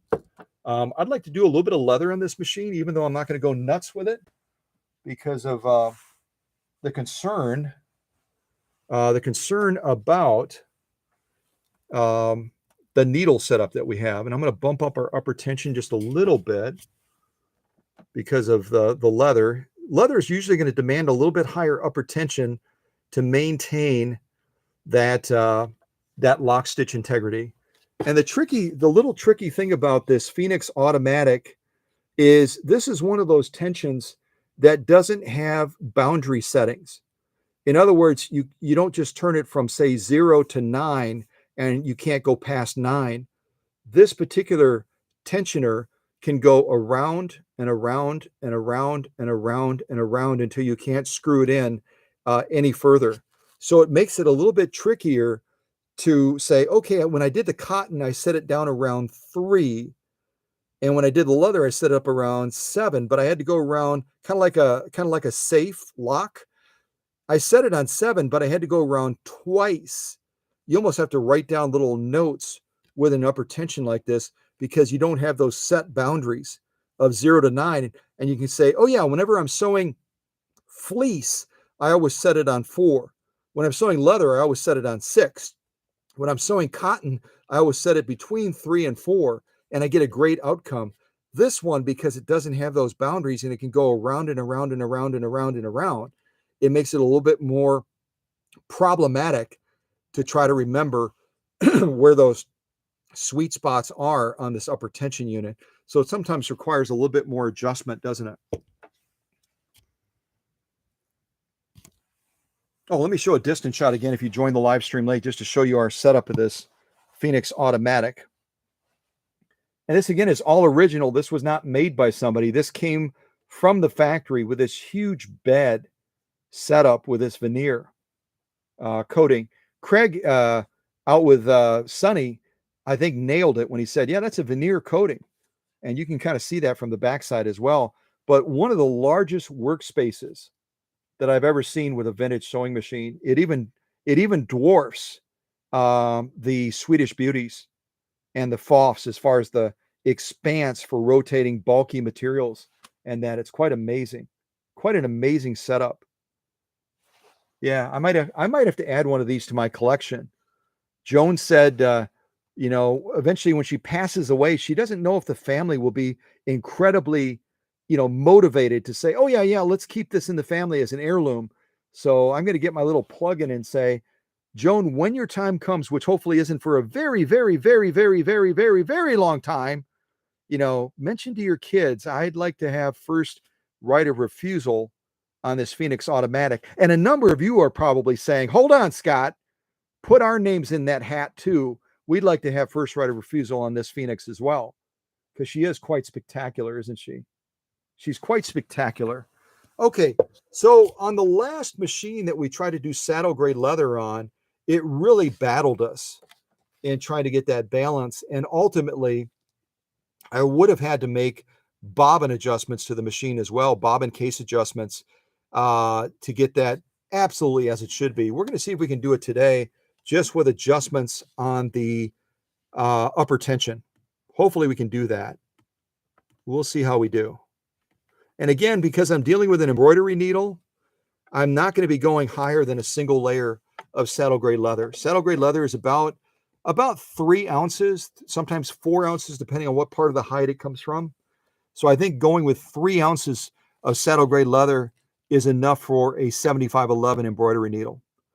And we're going to lay down a straight, let's see, what will I do? No, let me do a zigzag. I'll lay down a zigzag. That'll make it even a little bit tougher because we're dealing with needle swing and we're also dealing with spanning that out a little bit more. I'm going to try different size zigzags. I'll do a larger zigzag and then I'll make that zigzag smaller on this saddle gray leather. All right, so I'm going to go all the way max on stitch length now. I've got to move my cam adjuster from 1 where we just sewed back all the way up to 4, which is going to give us a zigzag. And now we'll try laying down a zigzag on this saddle gray. I'm hoping my upper tension is enough. I'm going to move it up to about 5. Move it right up to about 5, and we'll see how our lock stitch turns out. Our top should be exactly as it should be. It'll be the lock stitch that gives us a little bit of a challenge potentially. So let's see. All right, here we go. Get that take-up arm all the way up. Yes, there we go. All right, here we go. Keep your fingers crossed.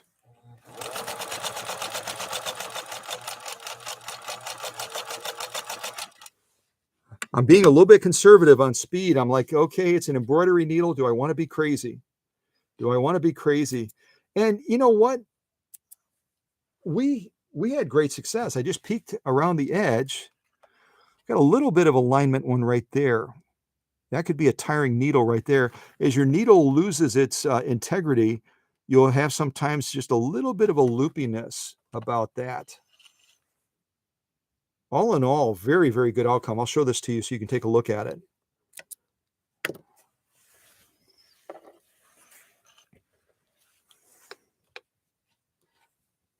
Actually, I'll probably, yeah, we'll probably, and that's our max. Yeah, we did a max zigzag on that, stitch width and stitch length. We had a little bit of an anomaly right here, which I would attribute to that needle starting to dull. It did not pass through that leather smoothly, and it didn't pull that stitch as taut as it should be. But that's what we have right there as far as that zigzag. Again, max settings, max width, max length. And all in all, a very, very good zigzag going through saddle grade leather. Embroidery needles are not designed for leather. Let's just face it. They're not designed for leather, but we just sewed it anyway. And all in all, a very good zigzag, apart from that one little anomaly right there. We'll turn it over. Yeah, not a bad lock stitch, but I'm going to sew it one more time at the same settings that we just did, and I'm going to bump up our upper tension even a little bit higher. I set it on 5. I thought that that would be enough. It's real close, but it's not quite enough. We've got a little bit of a loosey-goosey thing going on there if you look at it real carefully, real closely. And we're gonna clarify that right now. So I'm gonna go over my upper tension. We're on 5. I'm gonna take us up to about 6.5, almost 7. Again, this is one of those tensioners you can go around and around and around, almost like the combination on a padlock, you know, as many times. So it becomes a little bit more hard to target it, doesn't it? Get this in place and do this same stitch one more time and see if we can clarify that lock stitch a little bit more. See if we can clarify that lock stitch just a little bit more. And it's important to have challenges like this because it sets us up for understanding how to troubleshoot things, doesn't it? We're getting some real good stitch outcomes using this embroidery needle, even on leather. It's kind of crazy, but we're going to see if we can make it even better with that subtle little adjustment on the upper tension. We went up about 1.5. All right, let's give it a go. Take up arm all the way up, maximum length, maximum width. All right, here we go.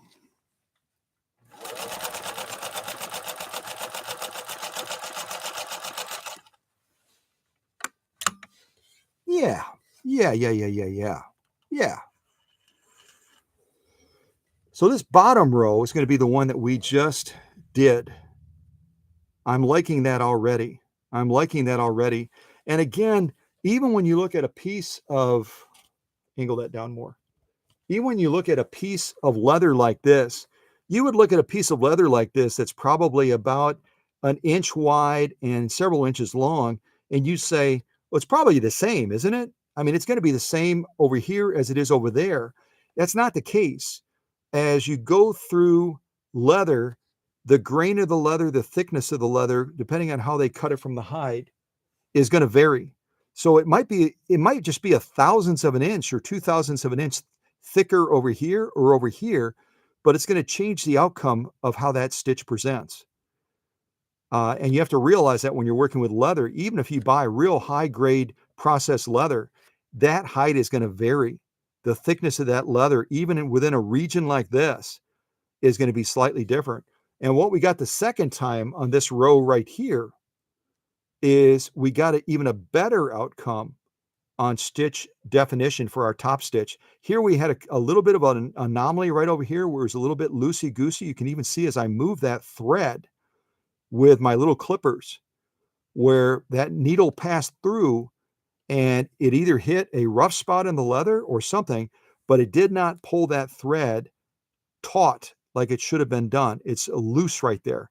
It went through this layer right here that's only about 4 to 5 millimeters over, and it laid down a solid page 34 stitch. Page 34 all the way down. Matter of fact, I would almost give that a page 34 plus. If you look at the two comparatively, the stitch presentation, the stitch layout right there on that row right here, the second row we did, it doesn't get much better than that. It's exactly as it should be. It's quite lovely. Now let's see if our little adjustment to that upper tension gave us better clarity When we flip this over, our second row is going to be on top, and we'll see how it did. That's exactly what we want to see. Look at that little adjustment. Kind of move it right there again. Here, if you look with a lot of what do I want to say? If you look here with a lot of attention, you're going to see here on a couple of places right here on this first row that we did on the bottom now, we have a couple places here, here, here, here, where you can actually see a little portion of that knot. Instead of being centered on the material, it's actually a little bit closer to the bottom than it should be, where we can actually catch a glimpse of it. We bumped up that upper tension about 1.5. We went from about 5 to just below 7. And all of a sudden, we look at this top row, which is our second sew off, and it's absolutely page 34 plus. There's no knot. That knot is centered beautifully on this saddle gray leather. And I'll move my little clippers out of the way so you can look at that and scrutinize it yourself.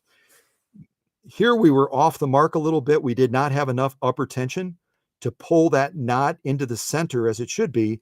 We bumped it up. Boom. There it is. This row is, I don't know how, other than using a leather needle and not an embroidery needle, I don't know how I would be able to improve that second row that we just did. It's absolutely spectacular. It's absolutely as it should be. Absolutely as it should be. I'm going to move on to the light there and just kind of let you look at it for a little bit without me interrupting it and moving my little clippers all over and all that. So I'm incredibly pleased. I'm incredibly pleased that we were able to get that result with just a quick little adjustment on that upper tension. And hopefully that's a lesson to you. If you're battling tension, remember the tug of war. Remember the tug of war, that upper tension is constantly pulling up. That bobbin case, in this case, that long beak shuttle system, is pulling down to try to define that top stitch on the other side of this leather that we're looking at right now. And when they make a friendship with each other, if they say, okay, we're not going to fight anymore, we're going to work together. We're going to be friends. We're going to make it work. They get a result like this. A lock stitch that is just absolutely as it should be. And as I flip it back, it'll be on the bottom again. A top stitch exactly as it should be. No loosey-goosey going on like that top row. It's just spectacular. And we did that, friends. We did that with a size 11 embroidery needle. A size 11 embroidery needle, almost 4 ounces of saddle grade leather. That is fun, isn't it? Isn't it cool to have success like that? Kind of hold that still. You can look at the thickness, and you can look across this leather and see that it does vary in thickness. It's a little bit thinner over here, thicker there, little thicker there, little thinner there. So there is a variance even when you're dealing with leather as far as how that needle and thread is going to interact with it. But what a great success that is, isn't it? And we have so many more sew-offs we could do, but I'm going to honor you by saying, do we continue? Do we stop? What do I have going on here? I've got my thread all twisted. Do you want to see any other sew-offs, or should we end it with the saddle grade leather? Let me see what the chat says. Beautiful, beautiful. Wow, wow, wow. Amazing, amazing. And saddle grade leather, I say it all the time, and people are skeptical because the machines that I prepare in the workshop perform at such a high level. And I say all the time, saddle grade leather, they make gun holsters out of it. They make different things for horses out of this type of leather. And it's a tough leather to get through, and we always have success with no issues. But then we sat down to that FOF 1222, and we battled tension with saddle grade leather just like this. Now that 1222 had no problems with protected full grain leather, or with, what else do we sew with that one? I don't even remember. We sewed vegetable tan leather. I'm looking over at the other workbench right now where that machine is getting ready to get packed up. This machine has already been live streamed, this FOF 1222. It's going to Missouri. That's the one that I showed you. Let me aim the camera that way. That's the one I showed you, was the mysterious one that has all of these hidden stitches built into it, the 1222 FOF. And the owner did not have this. And so I took it to Bay Impressions, and I had them make a color copy for me. And the reason it's got a little glossiness to it is I wanted to protect it. So I put packing tape over the top of it. Packing tape's a lot cheaper than paying to have them laminate it. And this will go with the machine when I pack this up tomorrow and ship it back to Missouri. But this machine is as wonderful as it is, and it's also an aluminum machine, just like the one that we're dealing with right now, the Phoenix. But this one struggled with that saddle grade leather, and I could have gotten it just bang on, but I would have had to have made an adjustment to the bobbin case as well. And the live stream had already run a crazy length. So, but to give you an idea of how busy it gets in the workshop, in between working on the machines, racing 60 miles south to the paint shop to do paint work on machines, and then eventually premiering, live streaming these machines, which, as you can see, takes several hours. And then finally spending several more hours packing the machine like that 1222 that's going back to Missouri. And that takes several hours as well. So when a customer contacts me and say, hey, Scott, by the way, there I am. By the way, Scott, how's it going on my machine? Has my machine gotten closer to the workbench? The answer is yes, but it's never, ever fast enough because I'm a one-person operation. And between servicing, repairing the machines, sourcing parts, going 120 miles round trip down to the paint shop for certain paint jobs on machines or clear coating and paint conditioning, and then live streaming the machines and then packing the machines, is there a pretty clear picture? You know, as my dad would have said, I am usually busier than a two-legged dog in a digging contest. And hopefully no one takes offense to that, but very, very, very busy. And I try to be very good with my time, but if anyone wants to volunteer to come to the workshop and help out, I might take you up on it. I might just take you up on it. So I'm going to set this in our little stack over here and look at the live stream and just see what you guys are saying. Yeah, 1211 is a machine too. Yep. They made several machines that look similar to the 1222 and 1221. Yeah, Hank does handle security, as he just did. And I know that I'm expecting a machine from California, and I'm guessing it was just delivered by UPS. And it's on the front porch of the workshop right now waiting to be taken in. So, but I want to honor you guys. I love you guys. I appreciate you so much. I'm so grateful for your support and your encouragement and your enthusiasm over what we do with vintage sewing machines in the Cow Country family. But, you know, time can be a factor as well. Should we do any more sew-offs? I mean, we do have other options. Certainly other options with leather. We have other options in this realm as well. Or should we just wrap it up? I think that this machine has proven itself. But if you want to see one of these other sew-offs, and I'll just point at them real quick and tell you what we have. We might have time for maybe one more sew-off. We've got genuine elk hide. We've got naga hide. We've got protected full-grain leather. We've got vegetable tan leather. We've got a larger piece of protected full-grain leather. We've got compressed felt. We've got this satin material that sheds on everything. We've got acrylic fiber. And we've got a U.S. Army grade canvas.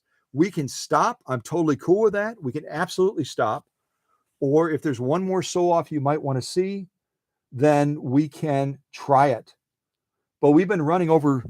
You guys aren't going to believe this because when we get together, it's like family time. It's like having, you know, family over. It's like having family over, whether you're in Alberta, Canada, or whether you're in Turkey, or whether you're in Finland, or whether you're in Germany or California or Florida or Texas or Nevada or any of the other places I could name. When we get together, it's like family time. And you're like, what? That much time has passed already? Are you kidding? Really? Have we already been together 3 hours? Are you serious? No way. No way. Yes way. We've been together 3 hours and 9 minutes already, going through this and covering all of this so that someone else that doesn't understand this machine can hopefully enjoy this machine to its fullest. And Joan also said, I never really, I did get a little bit of a class on the machine, but it's been so long ago. Whatever you can cover on this machine would be such a blessing, so that I'm reminded how to use this machine and I can show my kids and my grandkids. So that's why we spend so much time together, but it's a lot of time, isn't it?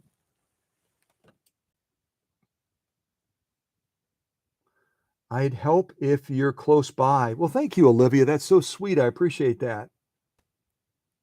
Who are you? Who is Olivia asking, who are you? Is that to someone in specific? I haven't had time to play with her yet, but my other FOF is great. Oh, where are you? I thought that said, who are you? See, these are not doing a great job. I am located in Oconto, Wisconsin, which Oconto, Wisconsin is about 25 miles north of Green Bay, Wisconsin. Most people, even if they live in other states or someone else in the world, if they follow football, if they follow other things, they've heard of Green Bay.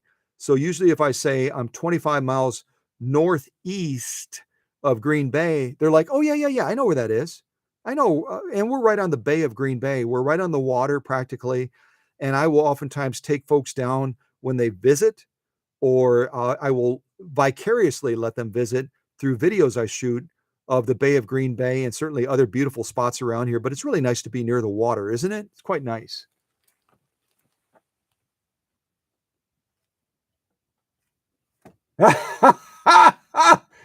Vito, what are you doing, man? You're slobbering on people. I love it. Yeah, and Hank will do the same thing. It's like dogs know when you're vulnerable. If you're sitting somewhere and maybe you're a little bit distracted, they will get that drink and then they will come over and drizzle all over your leg or your feet or whatever it is. They just know, don't they? So back to this. Should we wrap it up and consider it done with this Phoenix Automatic 283F from 1957? Or is there one final sew off that you want to see before we wrap this up? I'm getting the impression that we should probably just wrap it up, but I'm open to. Um, I'm at the Mississippi River. Oh, that's got to be a pretty spot. That's a lovely place to be, isn't it? At the Mississippi River, lovely, lovely place.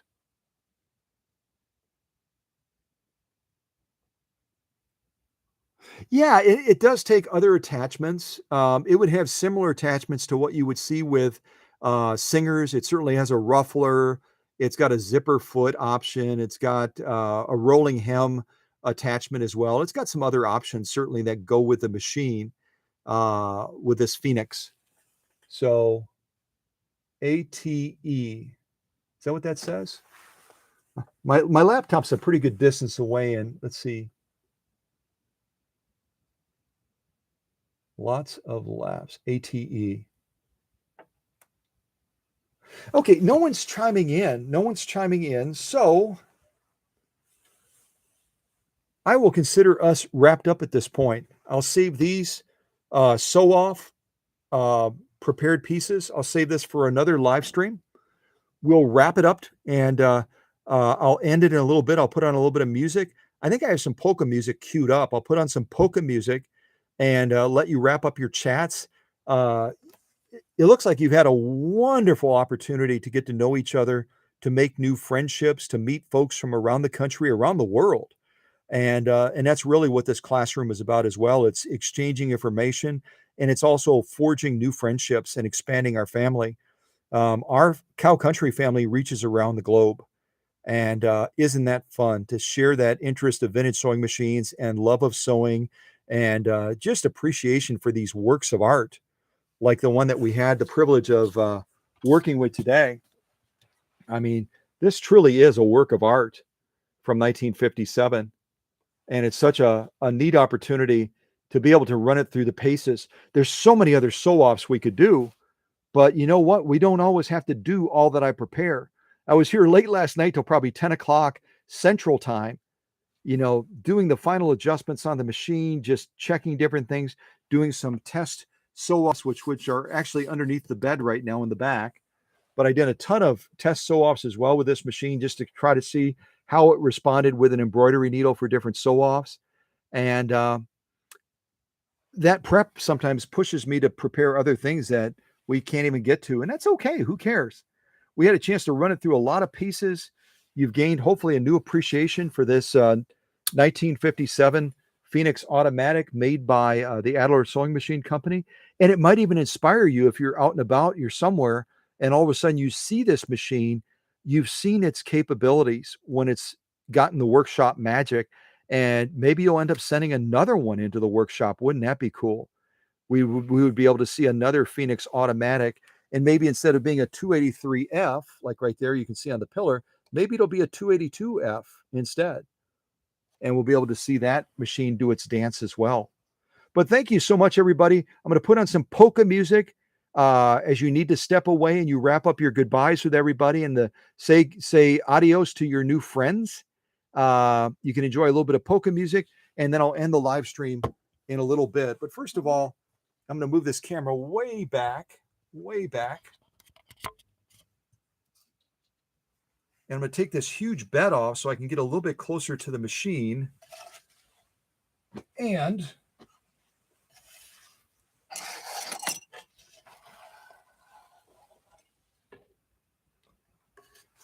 it is such a cool table, isn't it? And I think Craig is spot on. This is a thin laminate. And so, it's a little bit on the fragile side, but it's in a beautiful case that protects it as well. Got a little bit of felt on the inside of here so that it doesn't scratch the free arm as well. Real thoughtful design. Yeah, cool stuff. Okay, now we'll tilt this machine a little bit. Yeah, these are the other, I was trying to describe these, but they were hidden underneath the bed. These are the other sew-offs I did on this machine last night just to try to test different things. So if you combine the two together, the ones we did on this live stream right here, and the ones I did last night as I was doing the final calibrations on this machine, this is what we really tested this machine with before I turn it back over to Joan with the confidence that it's going to serve her well. You don't see this on other channels. You just don't. They would not invest this amount of time to really put a machine to the test and sew a wide field of sew-offs and just really put the machine through the sewing Olympics, as we refer to it sometimes. But that's what we do here because we want to do things right. So let me move this incredible machine sideways. I like to end live streams like that. We'll kind of move these over here. Get a final glimpse of this great machine.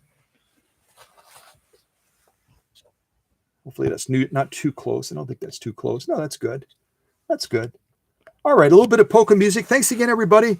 I love you guys. I appreciate you so much. And I will do some follow-up with Christine on the idea of her joining the team for Facebook and helping Bill and I answer questions for people around the world, and also the opportunity of her being able to share maybe some of her projects as well that might be of interest to her. She's got a number of interesting projects going on right now involving motors and other vintage machines. I believe she showed me a 192K, a Spartan that she's working on that she received as a gift from someone. And that'll give her an opportunity to share some of those things on Facebook.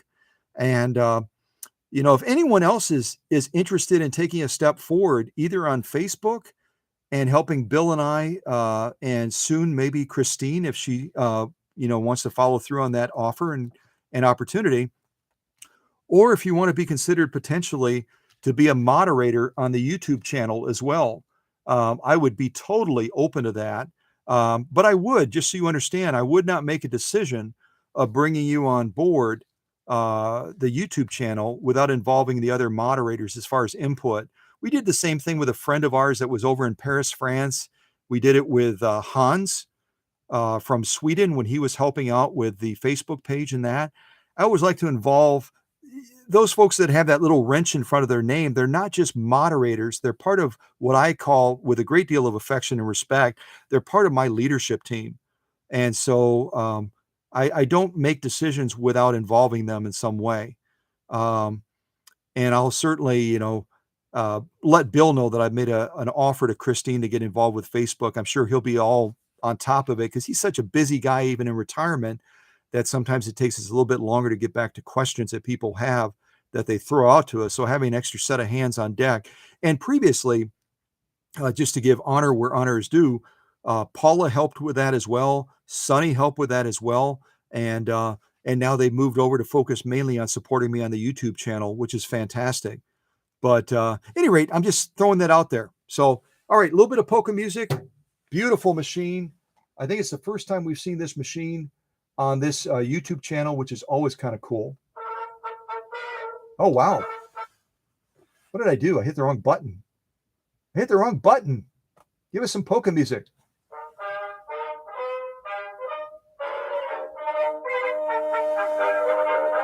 That doesn't sound like polka music. Give me some real polka music. Yeah, there we go.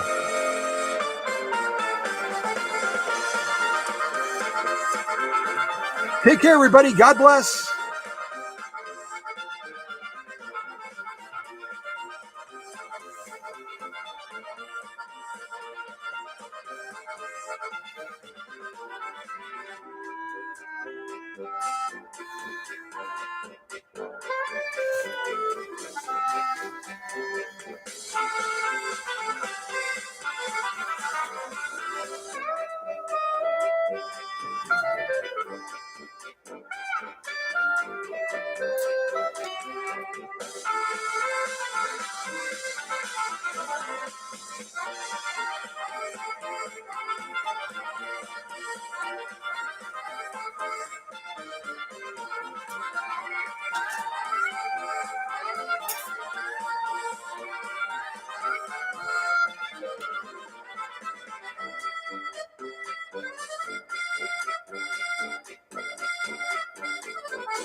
That's kind of a fun song. I like that.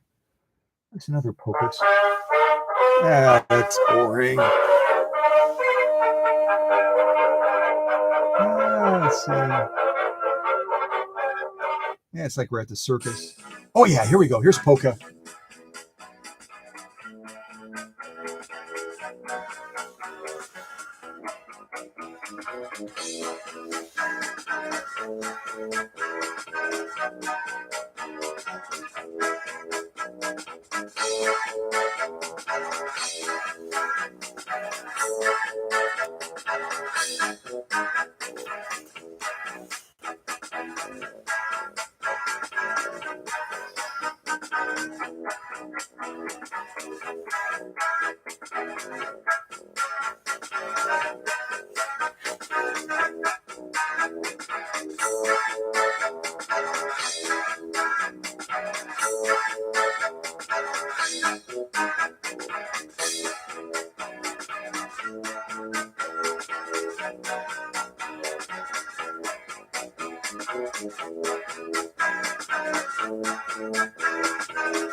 I'm going to end the live stream as soon as we get done with this polka. You ready for it?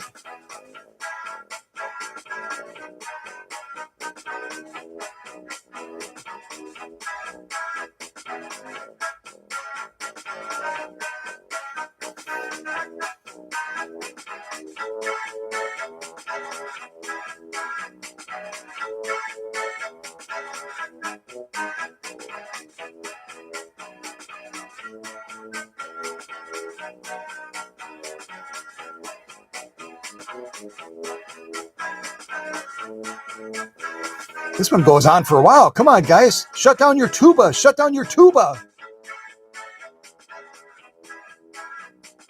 Boom, boom, boom, boom. Bum, bum, bum, bum, bum, bum, bum, bum, bum.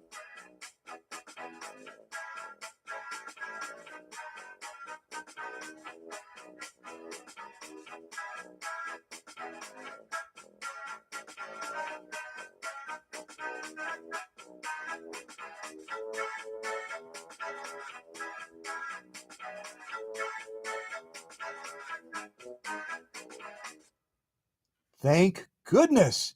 That tuba player must be drinking energy drinks or something. God bless everybody. Take care. Signing off now. The live chat will be active for a little bit if you want to say goodbye or hi to someone. See ya. Bye. I should say, Auf Wiedersehen. Auf Wiedersehen. Yeah, Auf Wiedersehen.